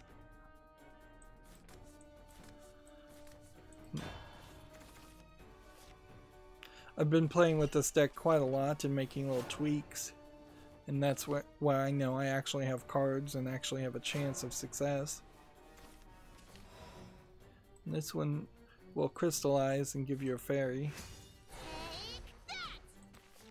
So yeah, I imagine if I clicked on this and I had an effect, it would show me there. Gematsu has an article here. A twin-stick co-op roguelike action-adventure game called Demons Ate My Neighbors has been announced for Switch and PC, which seems to be trying to be like a name confusion to Zombies Ate My Neighbors, but it might be an homage to Zombies Ate My Neighbors. While it isn't mostly video game related, that Warner Media and DC is laying off a ton of people, there have been some copyright claims on some of these streams for apparent. I haven't been paying any attention to it, so I have no idea what it even is, but apparently at some point I watched some trailer that Warner Music Group is claiming, or something played music that Warner Music Group is claiming. I should probably investigate that a little bit further, because if there is some music that is in Shadowverse that WMG, which suck, like, let's just put it straight out there, WMG sucks. If there's some song in this that they're going to claim on every single stream, that's kind of needs to be addressed, to the point where we'll have to turn off the music or turn down the music or something, because I'm not going to spend the effort fighting WMG, who are notoriously bad. This would be the one thing that all streamers in particular would love to see fixed, is to see WMG fall apart and go out of business. Let's play. Yeah.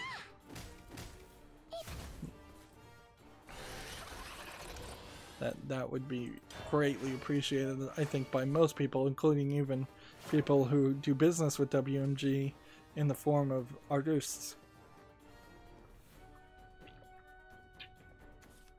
Like, WMG has been by far the worst actor on YouTube, making no consideration for fair use.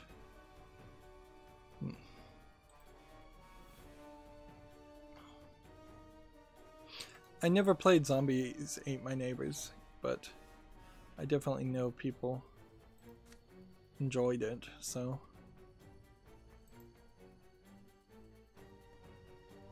wouldn't be. Oh man, that was stupid. I shouldn't have done that.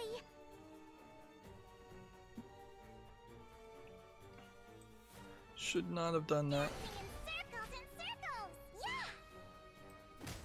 Because I could have evolved this and done one more damage.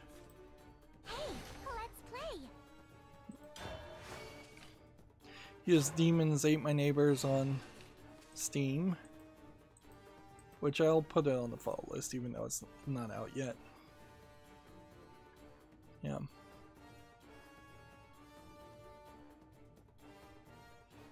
See, seems like it's gonna be short run experiences though. If it says gameplay sections are 15 to 45 minutes, which in all fairness, having not played Zombies Ate My Neighbors, I don't know if that wasn't how that also was supposed to have been played. Moving on, Gematsu has an article here. Shin Megami Tensei, or maybe it is Tensei. I would say Tensei. 3 Nocturne HD Remastered DLC Manix Pack announced. It adds Dante from Devil May Cry, which okay. So more DLC coming out during the launch and crossover, cross promotion.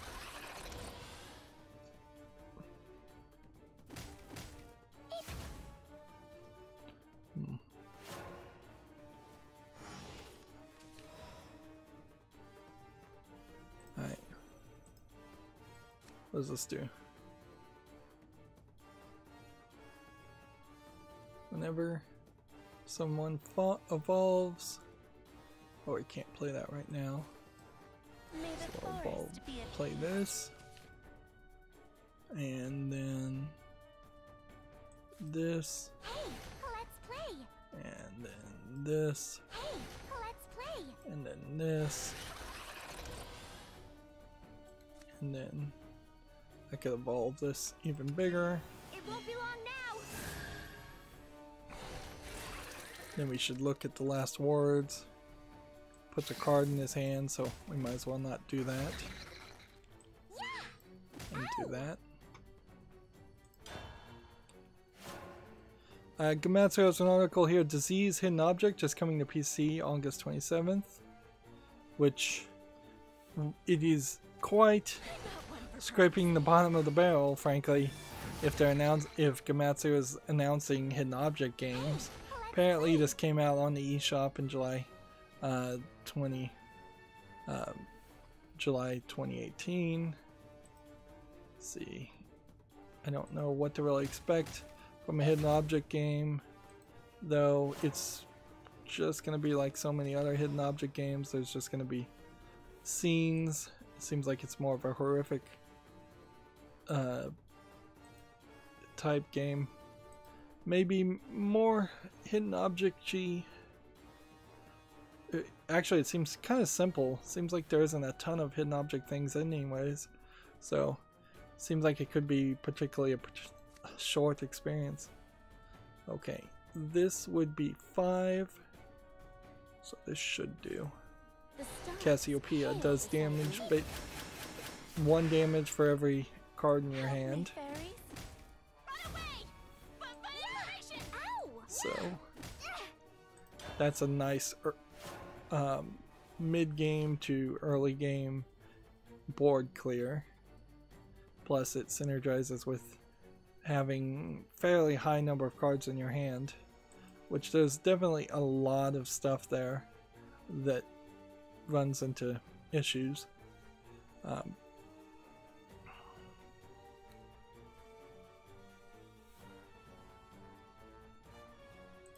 see what is worth mentioning here.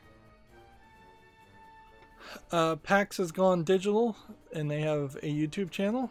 I think that's probably about all we really could say if we look at the channelytics on PAX. They had a spike of like 7,000 views on July 27th, and then they fell down to about 1.6 thousand views. So yeah, no, it was like, yeah, 7,000 views, and then they dropped down to about 1,000 views, and now they're getting roughly less than 300 or 400 views a day. Although if you compare that to me in the same time period, I'm getting like 100 views a day. So over their lifetime they've gotten 85,000 views. In the last 35 they've gotten 25,000 views. And they've made 58 videos. In the last 30 days they made 21 videos. So there's definitely a number there to consider.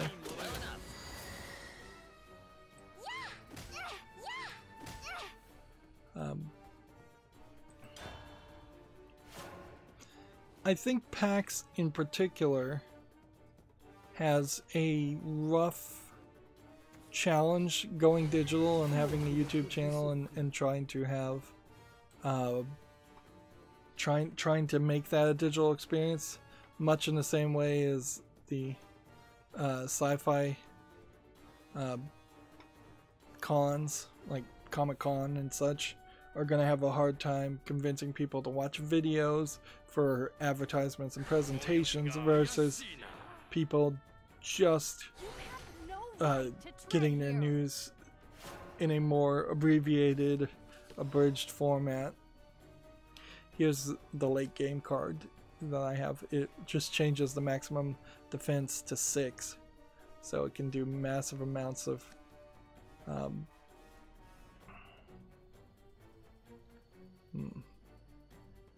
massive amounts of damage.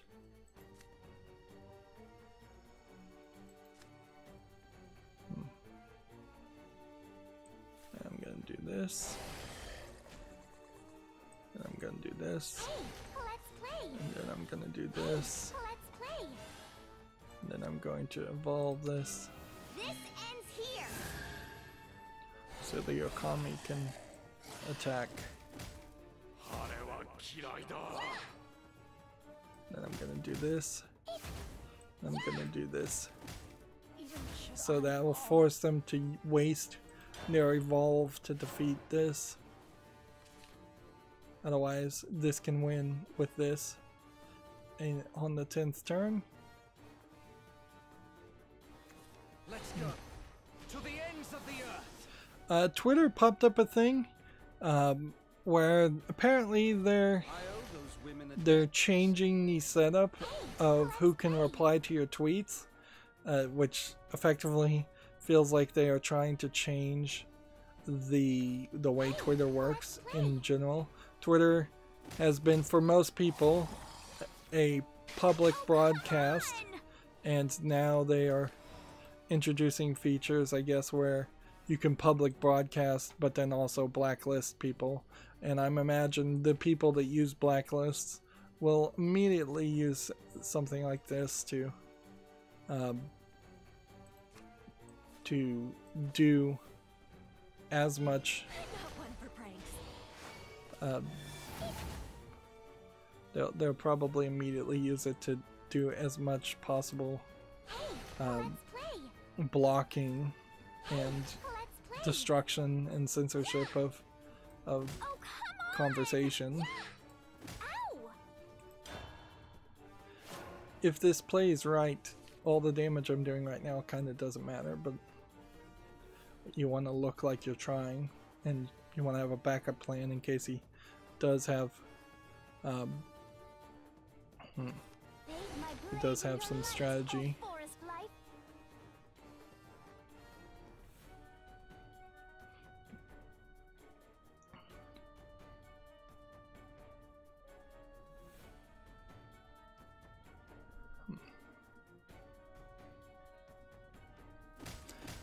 Twitch also has introduced like Founders Badges, which Founders Badge is a subscriber badge that's exclusively available to the first 10 Prime or paid subscribers of affiliate channels and the first 25 Prime or paid subscribers of partner channels. Which, okay, that means very, very few people will ever get that badge. That seems kind of pointless.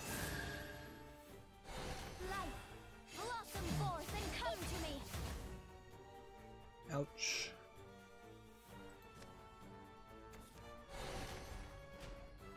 Ow! Ow! Might lose here, which is gonna suck because I wanted to keep that win streak going. See, if I played this, I could do 2 damage to him. If I played this, I'd have to play this and this, which I can't do. So I have to play this. Spirit, everything decays.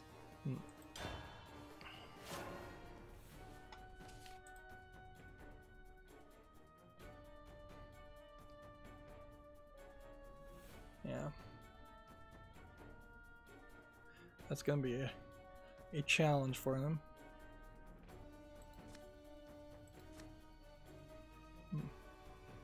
This can only do damage to the follower, though.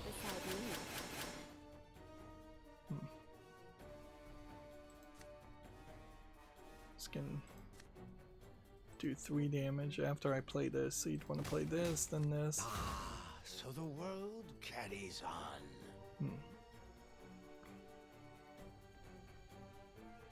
Hey, let's play. You have no right to tread here. I thought about playing this card, but it does take up a spot for the rest of the game, which I found annoying.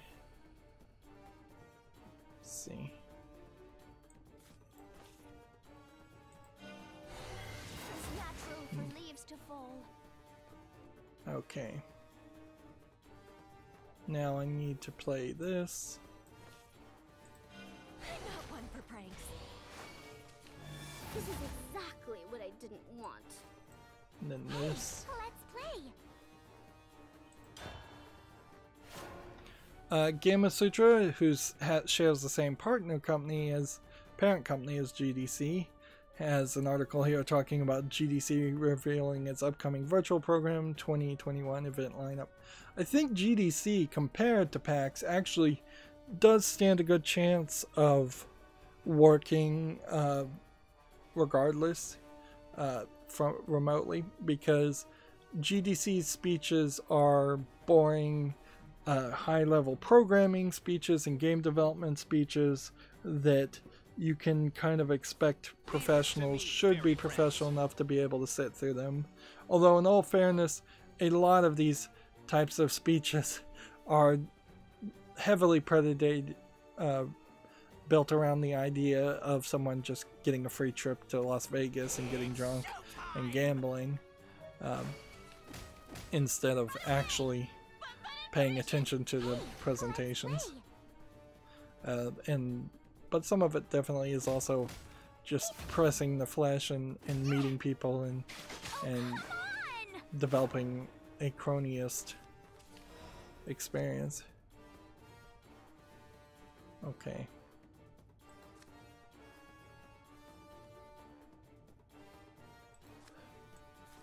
I hit this. That's there. And then here's what we gotta do. We have to do this, and this, and then this, and this, and this.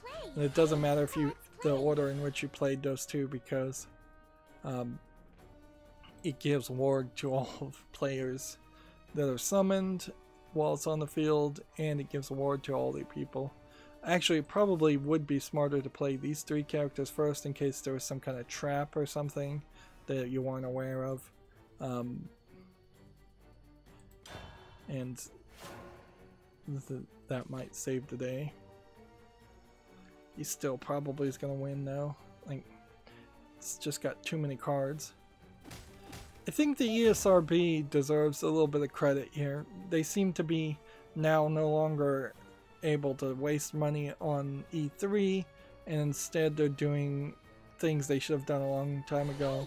For instance, here they've written a blog about what parents need to know about video game streaming, which I think is a very good idea, both from the idea as far as where can kids watch streaming stuff, although I would argue that they're pointing towards YouTube gaming when they should be probably pointing kids to YouTube Kids, and they're pointing to Twitch, which is probably not a great idea, and Facebook, which is not a great idea, and TikTok, which is probably not a great idea.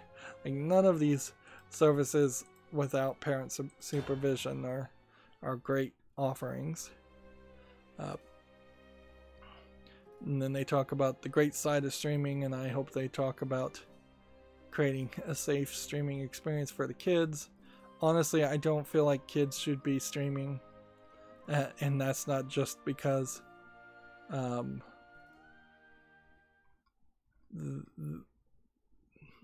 frankly, it's allowing kids to broadcast themselves and get rid of their privacy, which honestly, for all future generations, parents should like very, very much strive to keep kids anonymous until they are 18 or older, and not have anybody know their name, what they sound like, what they look like, because all of that is going to lead to major identity theft, major deep fakes,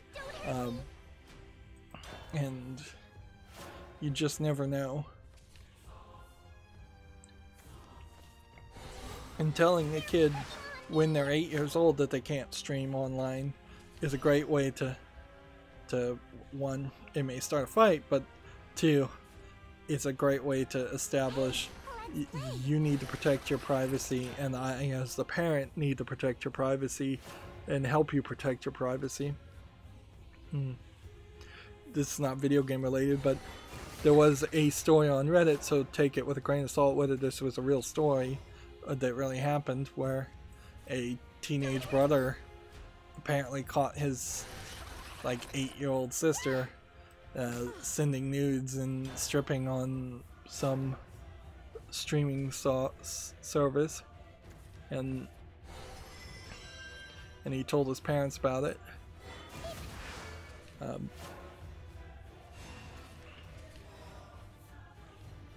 And was definitely concerned.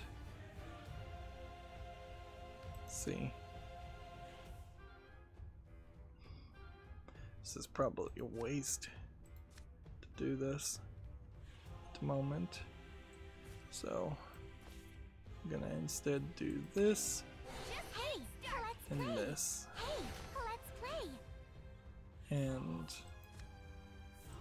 then we'll do that. Done for. I'm so sparkly.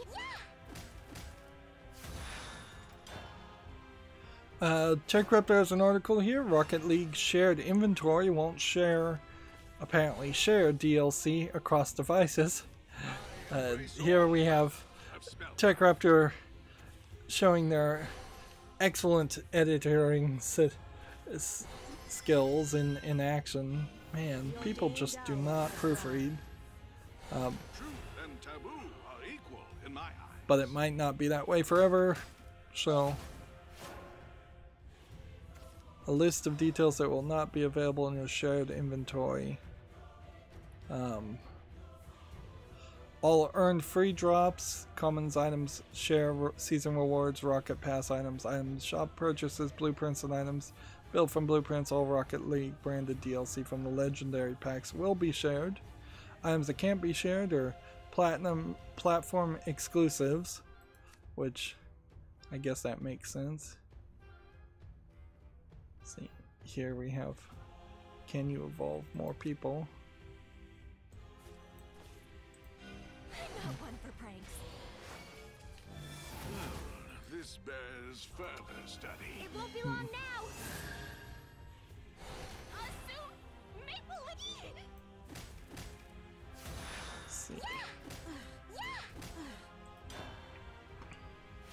So yeah, platform exclusive items like Sweet Tooth, Hog Stick, Armadillo, Mario and Luigi, MSR, and Samus gunships. Ultimate Edition on disc DLC for the Batman and DC Superheroes pack. Premium DLC packs licensed content that was previously available in the showroom, e.g. Back to the Future, Jurassic World, DC Superheroes, Fast and Furious, Ghostbusters, Knight Rider. I don't know what I actually have on Rocket League, but I imagine it's not much. And apparently credits and esports tokens balances. Interesting. In the long run, the idea of going free to play probably is the smart move. It's just in the short run, this is going to be a world of pain for everyone because of the massive amount of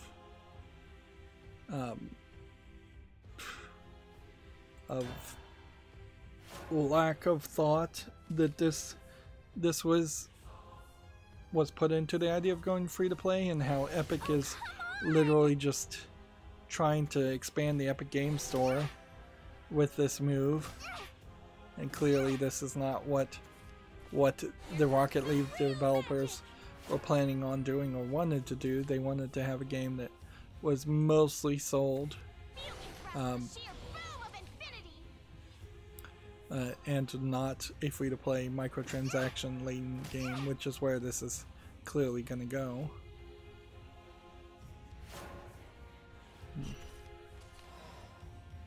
Alright, play. Leave this to me, fairy friends. 7-7. I'll take care of them. Whoa, bud, cut the rough stuff. And then this. Hey, let's play. And then evolve. This ends here. I'm so smart. Yeah. And that. This bears further. Susan Wojcicki is tweeting a lot of things and promoting a lot of things that are not YouTube stuff. Like, here we have one about discrimination against women in the workplace. Here we have one that seems to be a YouTube channel about cooking, so at least that's good. Here you have a New York Times article.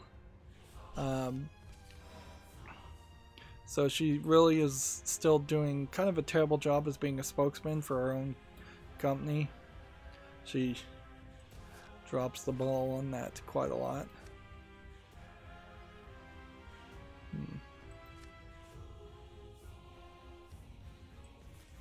3 play points. Alright, what do we need to destroy more than anything? That? I think we've lost.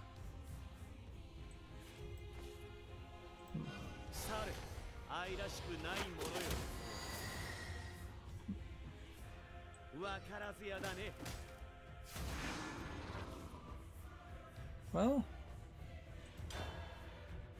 haven't lost. TechRaptor has an article here. G.I. Joe Operation Blackout lets you experience both sides of the battle in October of 2020, which, I don't know, the idea of playing a G.I. Joe game doesn't sound terrible. It's just going to be a matter of, is this a actual good game, or is this just yet another terrible licensed game? And how much of this is just the skinning of a free-to-play multiplayer game versus how much of this is actually going to have an interesting G.I. Joe story, which then gets down to the idea of, have there ever been any interesting G.I. Joe stories in like the comics or cartoons? Since I've never actually watched any of that or read any of that, this will be our last game, I think. And you got to see me win a couple of times, but you can still see there's a lot of weirdness when playing Unlimited, a lot of chance for loss, a lot of cards that I probably could replace if I had better cards and work towards a better solution.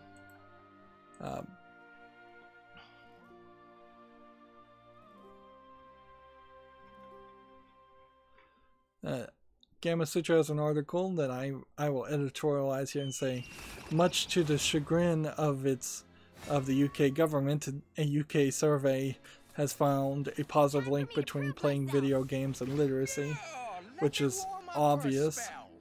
Boys are more likely to play video games than girls, 96% to 65%, and nearly twice as many boys than girls say they chatted with family and friends as part of playing video games during the lockdown, 71% to 40%. Where's the 63% of young people say playing video games has encouraged them to pursue writing.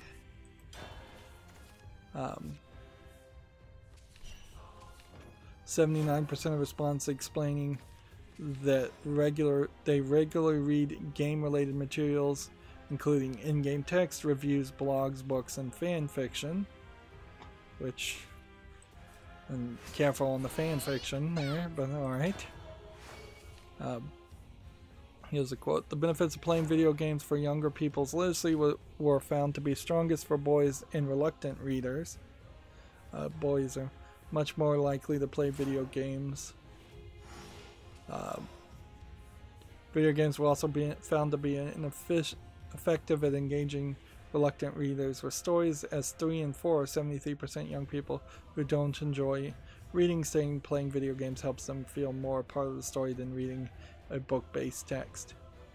And certainly that has been my experience too. Like, as I can personally attest, like the vast majority of reading I do in a day is via video games, if I'm playing video games that day. Although I do also read a lot otherwise. Actually, I don't want to play that one. I want to play this one so I can have theoretically 3 elves, 3 fairies on the left side of the hand. Because this one will put the 3 leftmost cards in your hands, and 3 more fairies is probably better than anything else. Although getting another copy of that wouldn't be too bad either. In fact, frankly, getting another copy of any cards is perfectly fine. So yeah, without reading this whole Gematsu article, it sounds like that's some rather good news for the video game world, and in a time which the video game world almost never gets good news. Let's see. Can't play that yet, so instead we'll do this. And then we'll play this. And then we'll attack here. And do that one. And that. That is a very different art style for a leader. Gematsu has an article here. Paradox reports an upturn in revenue as expansion packs drive growth. The Stellaris developer Polaris. So, yep, they're making money, apparently.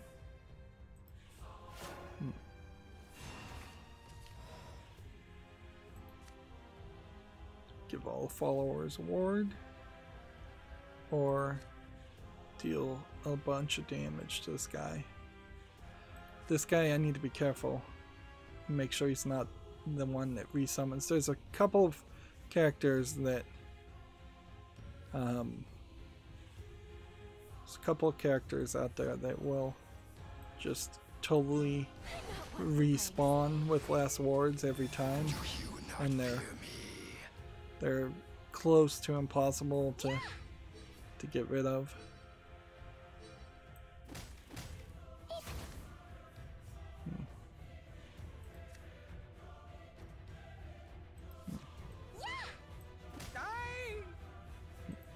Oops.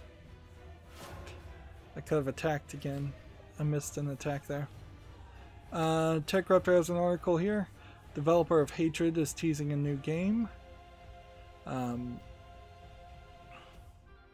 This game is called Mongrels, War Mongrel or something. And the real question, I guess, is why in the world would we give the developer of Hatred any press at all, considering how terrible Hatred is and how terribly advertised and it was sold. Alright. Want to play this. And then this. And then evolve. You're done for. Keep those eyes healed. And then that. These aren't too bad, actually. So, it ends here. There we go. I don't want to have exactly 9 cards at the end of a turn, though, because that will destroy whatever card I draw next, which could be that 10 mana card that reduces the max to 6. You won't get past me that easy. And so he's playing a deck that is so built around this card. Oh, come on! Alright. 1, 2, 3.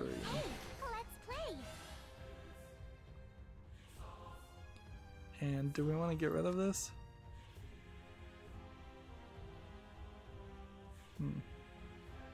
Yeah, we do. I can't look. My foot hurts. Hey, let's play. It won't be long now. I'm so sparkly. Yeah. Get rid of that guy. Not half bad. That. And see, I need to come over here while I'm doing this and confirm the end of turn. Needs to be turned back on. I still have cards I can play. Yes, I do. But actually, yeah, I am gonna end the turn here.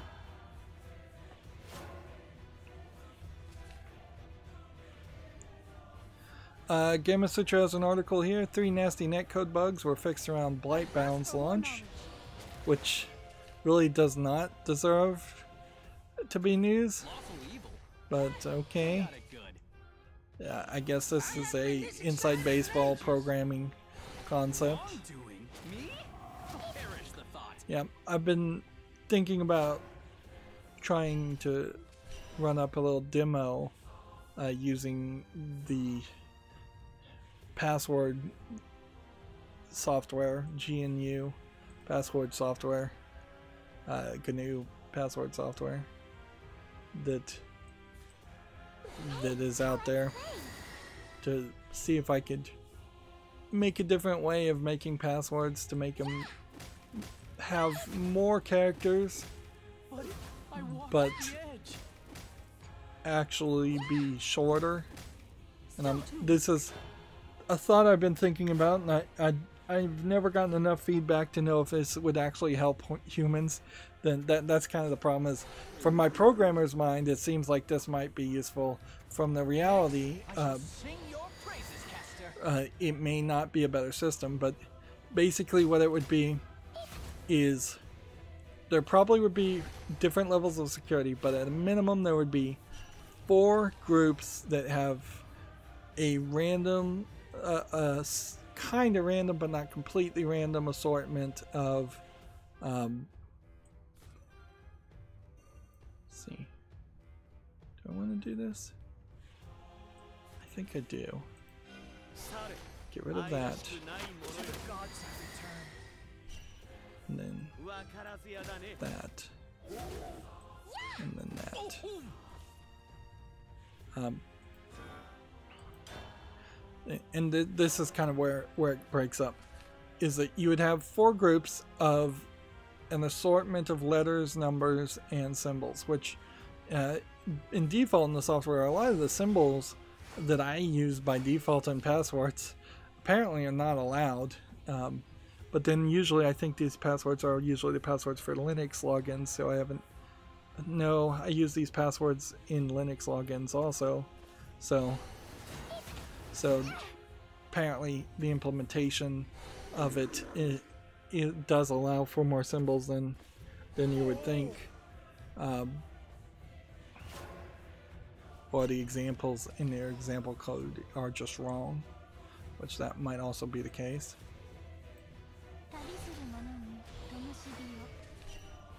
Okay. Now I want to go 1. And at this point, do this. Okay.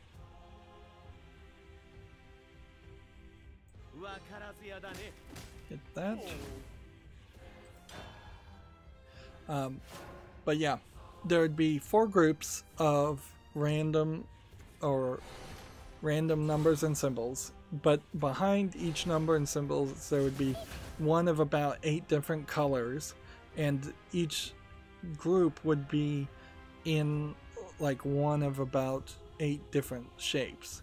So it would be, if your first code, if the first bit of your code is the letter A lowercase, but it has to have a red background in the triangle, you would see that, but then there would be multiple other things there, so somebody looking over your shoulder would still not really be able to tell what the codes were, which is part of the idea, but not the whole part of the idea. Of course, that inherently means that it needs to know what your code is, or at least what the next letter of your code, or combination of color, letter, and symbol of your code is before you type it in, which might defeat some security and lower security. And this is where, frankly, not normal people, but security experts would have to come in and tell me, oh no, this implementation sucks. But oh, you beat me. Yeah. But then also, on top of one group potentially being like 8 numbers, letters, or symbols with colors behind them in the triangle, then you'd also have a random assortment in a square with different colors, and you might have the exact same letter in a different symbol with a different color in them. And so you could potentially say, if somebody's just saying, oh, this is just obfuscation, and really all you have to do is type the lowercase a, that won't actually be true. And the interface for this that I'm thinking about putting on is like an iWatch, so that's why I'm keeping the lowest level of the security down to a minimal number of symbols and things, whereas if you were logging into like a banking website, you could have a lot more symbols or a lot more options on the page. And I'm thinking of doing that in a way so that there is a kind of onion style technology around it, where the next character in the code is encoded into the salted and hashed code that was before it. So if you put in the wrong code, it needs to have a system to still accept the next character even though the first one is wrong and not give any feedback that it's wrong. Well, look at that. We now have a World Uprooted card pack ticket. That's nice. Let's open it. I don't think World Uprooted is playable in... Oh, it is. Okay, well. Alright. Let's celebrate and open one more pack. Gematsu has that same article. G.I. Joe Operation Blackout announced for PS4, Xbox One, Switch, and PC. And yeah. There is something about this artwork I think that's worth mentioning, though, is with the exception of Snake, which this may not even be the same Snake. This might be like a female version of Snake from this way the helmet is cut. You have a female character. There were no females in the original G.I. Joe. You have a character I don't recognize. You have a African American looking character. I don't know if any of those were in the original G.I. Joe. You have another female character. It looks like the G.I. Joe team has expanded and changed, and the art style has changed, and that's probably for the best. Frankly, that's not a bad idea.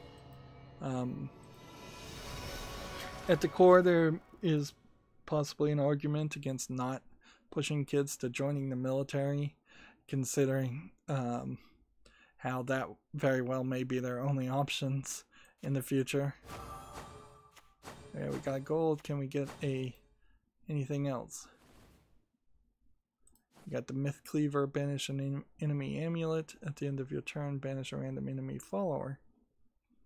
It seems like that's a fairly difficult card to put into a deck. But Puppet Bomb might actually be more useful too. Let's see how many of those cards now were extra. Only 3. So yeah, we're getting our vials up. But we still don't have the amount of vials that are anywhere close towards where it needs to be. So off screen, what I'll have to do is I'll need to do the main story practice through the solo story, which is what I've been doing. And I'm going to have to do that every day until I just get all of the main story done, or as much of the main story as I can. Then at a certain point I will uncheck the solo player missions and start just getting ranked missions. Frankly, I probably should be getting ranked missions already. I need to replace this. That was in the wrong direction. I also need to do the solo practice mode, which I imagine either later today or tomorrow I will get all of those done, unless I run into some major difficulty. And that'll get us some more gold, which we need to, I guess, just get the play as many open 6 things, 1 per week, I guess, on Wednesday or Monday. Probably Monday, if I can remember. Next Monday we'll probably do another open 6. And at some point we also need to win Take-Two things and try and win all 5 Take-Two matches, which, yeah, I'm still learning the cards, so Take-Two is probably more difficult than Open 6. And also I need to do the arena. So let's wrap up the news here. According to Gematsu, the Steam Game Festival returns in October with a slightly stricter demo eligibility rules, which I guess means that they aren't thinking so much about a big sale. Which again, there was a big sale like a week after the last Games Festival, but it wasn't a huge sale. Yeah, and that was like the Steam Summer Sale. So from October 7th to 13th, they'll highlight a number of demos for upcoming releases with a pitch that each demo is only playable for the duration of the event, which, oh, that certainly explains why so many demos came out, over 900. But I don't understand why it would only be available at that point. That seems really dumb. They're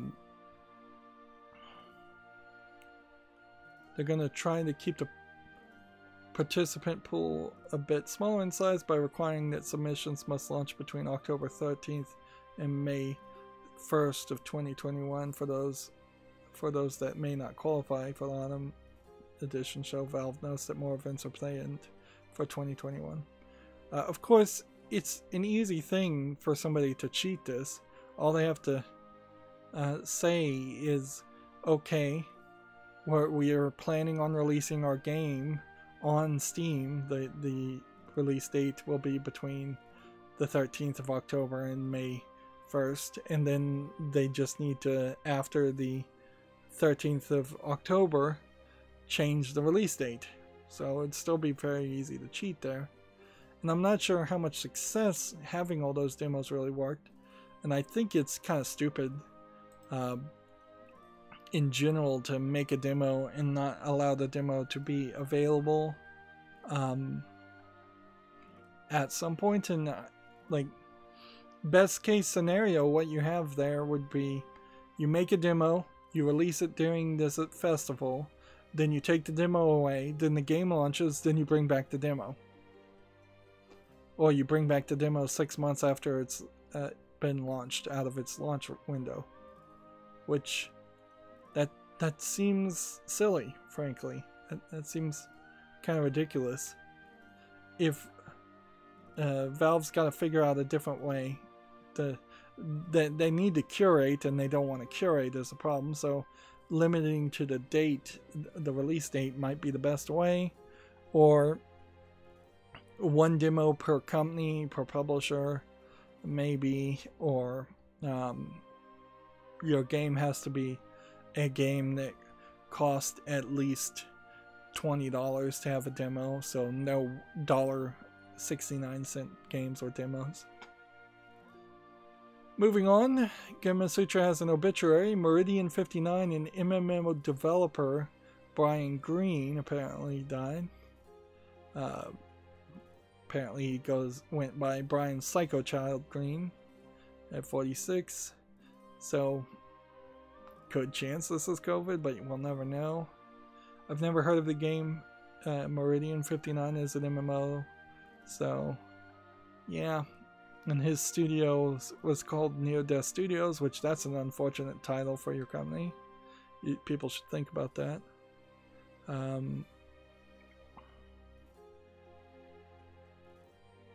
But yeah. I would argue, though, we've seen fewer announcements of people dying than I kind of would have expected.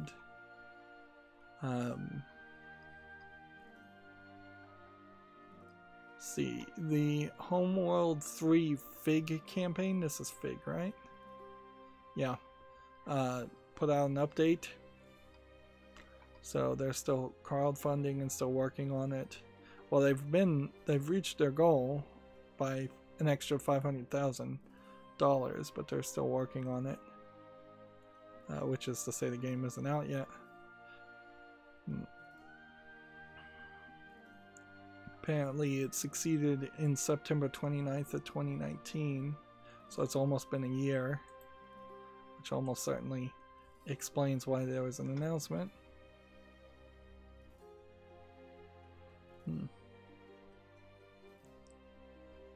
Let's see.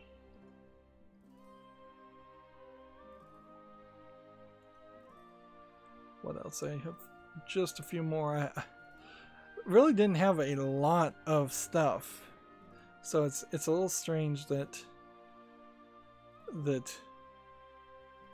I'm just taking forever to actually get through it, but I guess that's because was actually paying attention to playing the game. August 10th, Epic Game Store was having trouble creating new accounts, which, like, that certainly sucks to have to announce that. And in what I can only describe as completely giving up with the low effort titles, we have a game on Steam here called Anime Nazi Biohazard, which is not only a dark screenshot low effort asset flip game, that it's just like everything in a nutshell. Early access, $1.19, English, Hitler achievements. A bundle manipulation here with 21 items selling for $22. Like, how this publisher has not been kicked off of Valve, I don't know. Like, this is where the curation really should have come in. Like, there's no reason for that to be allowed on Valve. Whether it's a troll game, whether they come as a political statement, whatever. It's low quality, and everybody knows it. Gematsu has an article here. Sakuna of Rice and Ruin details its rice farming mechanic, which honestly, that is the part of the mechanic that I question the most. As a dungeon crawler game with a farming simulator element also built into it, I do kind of wonder, is the rice making procedure here a lot of time, or is it a like 5-second animation? Honestly, it looks like it's more time than you would think. And that's probably going to like ruin the idea for most Westerners to want to play this game. And I wouldn't be surprised if even Japanese people don't really like the rice farming element. Maybe it gets automated fairly quickly. That could be your hope for a game like that, where you can make a high quality seed of rice and then hand it over to some other farmers to farm and replant that seed, and you can try and breed. But it does kind of feel like it's getting towards those Minecraft mods where you have like different tier seeds and you have to crossbreed the seeds, and that expansion, that mod in Minecraft was used quite a lot, and it often was not a very fun to watch or play mechanic. That I've seen Captain Sparkles and other Minecraft players do the same thing on multiple maps, and it gets really boring really fast. Next we have a game on Steam here that looks like a beat 'em up called FUK-topia. I can only assume that's the F-word Topia, which again, perhaps if you have FUK at the beginning of your title, somebody should flag that. It does look like it has some really out there weird graphics, which I won't knock it down for having weird graphics and being weird, because Mortal Kombat could probably fall under that category too. I will knock it down for the fact that it seems like there's only 4 enemies or hero types at all, and so it feels like you're going to just beat on the same enemies over and over again. They're selling this for $13.49 discounted, and it's English only, and it just does not look quality enough for to be interesting. There really is only a small handful of beat 'em up games I would want to play. Next we have a game called Ube VR Reis de Moneden, which I assume this is like a French artist putting their creation or making a creation in VR. Requires VR. It's free, so the price is right. English and German. Interesting. I guess that's a German language. Yeah, I guess that is. Rise the Moneden. Wonder what Moneden in German translates to. Probably proper noun. And then also there is Ube VR Cosmic Voyage, which again, if these are just free things, I can't say don't get them, but I imagine this might be based on 3 of Ube's paintings, which date from 86-87. I wonder if this is being done by a gallery or a museum, or just a promoter. Like, I imagine modern artists do probably need a publicist or a promoter, and I wouldn't be surprised if some of them are starting to put like advertisement type VR packages together. Next we have Gematsu. Vampire the Masquerade Bloodlines 2 has been delayed to 2021. At this point, if I tried to look up the list of all games actually coming out in 2020, it's probably mostly delayed games, which is probably a great idea and nice for everybody to have a break. Next here we have Super XYX, which I don't... It looks like a shoot 'em up. Maybe it's supposed to be...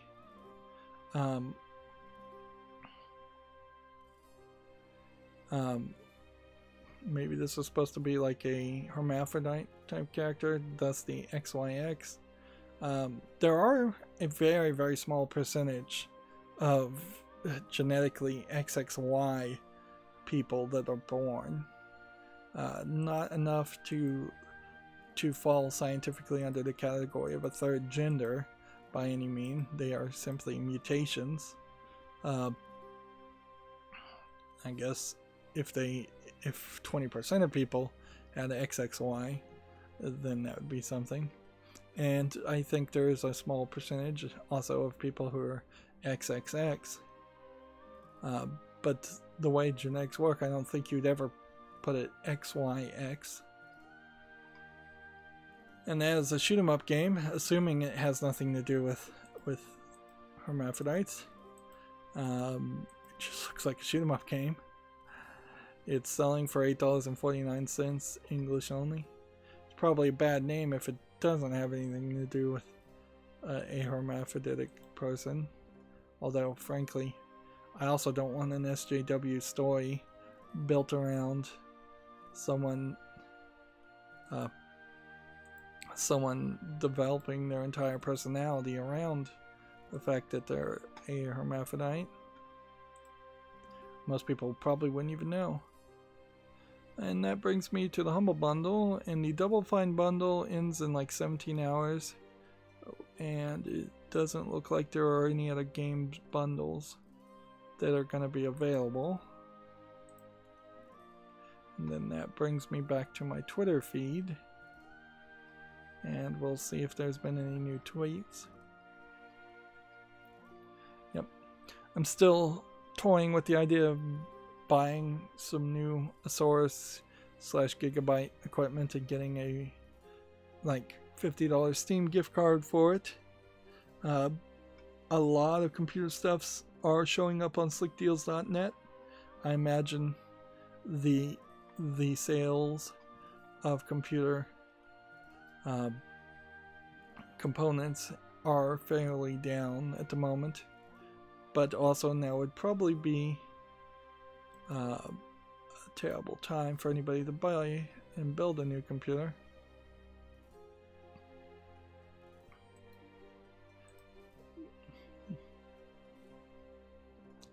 I'm still scrolling down my Twitter feed, and it doesn't look like there really was much new that's happened. And it is nice, I suppose, to say that at the end of a stream that's only been 2 hours and 45 minutes, like I'm not in miserable pain, and it seems much more doable. So the only other news we had was Gematsu has a Dragon Ball Fighter Z show set for August 16th. So there's going to be some game updates and an exclusive trailer and the plans for a competition. I don't know if that means they'll be talking about plans for a competition or what. And then TechRaptor has an article here. Roblox Prime Gaming items are coming. Remember, Amazon Prime has changed it from Twitch Prime to Prime Gaming in the name. So they're already rebranding. So yeah, okay. I don't think Roblox may be a free-to-play game, so I could probably make a Roblox account and get that but I don't care to ever play Roblox, so whatever. And yeah, with that, that's going to be it for this stream. I will probably run into a problem next time I try to stream, in which YouTube is going to try to either mess up the name and title of the stream, or it's going to give me a different stream key, and I'm going to have to spend 5 minutes to get that working again. It seems like that's what they're going to intend on you doing every single time, as annoying as that might be. Anyways, that's it for this stream, though. As always, I ask you to like, share, subscribe, comment, and watch every second of my videos. If you want a friend or follow me on any social media sites, there's a bunch of links down below. And if you want to support me further, you can click on the link to Patreon, or you can friend me on Steam and gift me a game off my wishlist. Thank you for watching. Have a good evening.